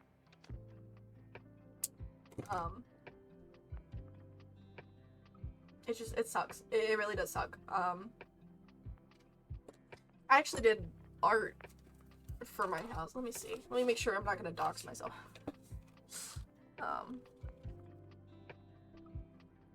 Because my therapist said it would be good if I did some art, because I've been doing art through this whole process of me trying to heal from this situation.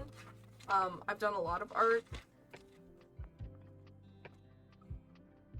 And, she was like, oh, it might be a good idea to do a piece, like, commemorating your house, you know, to help you, like, move on. And, people who bought my childhood home ripped out all the woodwork outside, the sandbox, jungle gym, and some of the other things in the house. We don't go visit anymore. Try to keep it as we remember. Yeah, that's what I was trying to do before we went back, that last time, is I had seen the pictures online on the listing, but I didn't want to go see it in person. And then we did go and see it in person, and I didn't like it. I didn't like it. I'm trying to find the art I did for therapy. It was a very unpleasant experience.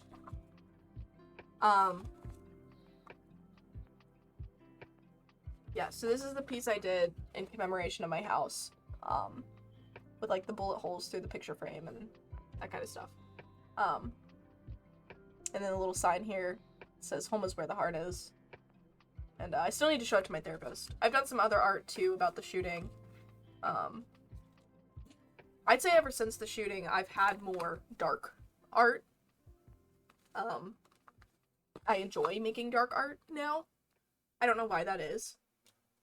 But I've done a lot more dark art. Like, let me see here. I drew these silly little dudes today. They're like based off a game I've been watching a lot of. Like, I've started drawing, I drew this like fungus infected person. That's a girl. Drew a man infested with the fungus. Like Resident Evil kind of stuff. I drew this like parasite infestation. I drew this. This is my mental state right now. My skull is like a cracked open egg. I drew this one, how I'm feeling at work right now. I drew some skulls. And this obviously isn't all the art I've been doing, but I've started drawing more dark themed art to work on. Yeah. Like this is like a siren, but like a you know, those creatures that are like deer, but they're people, skin walkers. Yeah. But like the W word that I probably shouldn't say. Yeah, her. But it's like a siren. It's a cool concept that I came up with. We've got a girl climbing out of the well. Gotta love that. And these are mostly just rough sketches. Where's some of my other... And I've got some other kind of spooky. We've got this goopy lad. I love me some spooky goop, okay? I love some spooky goop. If I had a nickel for every piece of art I've drawn in the past year that involves spooky goop, I would have probably 5 nickels. I just like adding the spooky goop. Like, look at him. Look, it's coming out of his eyes. Like, love me some spooky goop. See, we've got a goop girl. Look, not her. The goop girl. She's made of goop. Here's some fabulous people I drew. I also drew this lady. Look, her hair's a castle. I also drew this guy. I think his eyes are the thing that's off. Besides the fact that the hair is going over them. He would have been cool, but now he's not. And this is Spleens the Clown! We live for spleens. Goop people, exactly. I love my little goop people. My silly little goop people full of goop. Little goopy people that'll probably eat your skin, but it's fine. They are the happy little goop people. The happy goop people of death. Also, guys, blanket check. Look at that bad boy. This is taking me days. Is this good blanket size, do you think? I'm very short, so... It's at least a nice lap blanket. It is warm, too. It is so toasty. It is so toasty, like... I can feel the heat radiating off of it. And it smells like thrift store. Like, is this good, like, blanket size? Like, let me snuggle down in my little blanket. It doesn't really wrap around well. That's the problem. It's like, it's not very, like... I might steal that. I need a name for these swamp people. Small throat. See, it's supposed to be a full blanket, but I'm starting to run low on yarn. Like, I've only got this much left on the roll of Karen yarn. I've got this much left on the Kmart. I've got this much left on the Hobby Lobby yarn. I actually have quite a bit of that. I might be able to...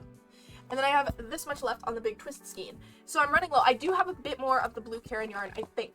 I think that's what it is. It's all balled up, so somebody clearly bought this all for a project, and then they only used part of one. So I should be able to get several more rows. It just takes me hours to get through this. Like, look at this bad boy, though. I've never done a star blanket before. I've never done any blanket. This is the biggest thing I've ever made. Isn't it beautiful? I did it in the Starry Night colors because I was trying to get through some of the random yarn in my stash. And one of my siblings loves Starry Night, and I was like, I have an idea for a birthday gift. It's very nice. I know. I'm so proud of it, even though it's really wonky. Like, don't look at the seam line. It is so crooked. this whole top part of the star looks terrible. Like, look how messed up the top part is. Don't look at how messed up the top part is. Look at the sides instead that are all pointy and nice. Like, look at that. And some of the stitches are off. The stitch count is all whack. That's because I gave up on the pattern after getting the base row done, because after you set up the start and then you do the base rows, you then copy that base row over and over again. So it's basically a repeating pattern. I was like, oh, it'll be fine. Look at this. Don't look at that. Look at that. Give the old razzle dazzle. But it looks great. I'm so proud of it. I'm so proud. This is like the coolest thing I've ever made. Okay, that's a lie. No, it might not be. If you check out my Ko-Fi shop, I've got some pretty cool stuff for sale on there. Hint, hint, wink, wink. Top 10. Definitely top 10. Probably the top of the top 10 list. Just like in how it looks. Like, it looks professional. Like, well, aside from the fact that it's imperfect and the first time I made this. Like, it looks really, like, if you saw this in a market booth. If I saw this in a market booth, I'd be like, wow, I wish I could crochet something like that. And I just did. Like, wow, it looks so nice. And it's just simple stitches too. Like, it's granny stitches, double crochet, and single crochet. That's all it is. That's all it is. It's so simple and it's so pretty. And like, I did good with the colors too. And like, it's a shame I ran out of this blue. And I don't have any more of it because it's vintage and I only had one skein. But Stash Buster for sure, I got rid of it. Now all I have is a little ball that I can't even use to do any more of it because it's too big. I'm very happy with it. It's not even for me though. Like, that's the other thing. This isn't even gonna be for me. It's going to be a gift for someone, and I hope they better take care of it. They better take care of it, chat. Like, it's so nice. It's so nice. I'm so excited. Like, it's so cool. I'm like trying to peek through the hole. Like, it's so cool. I love it.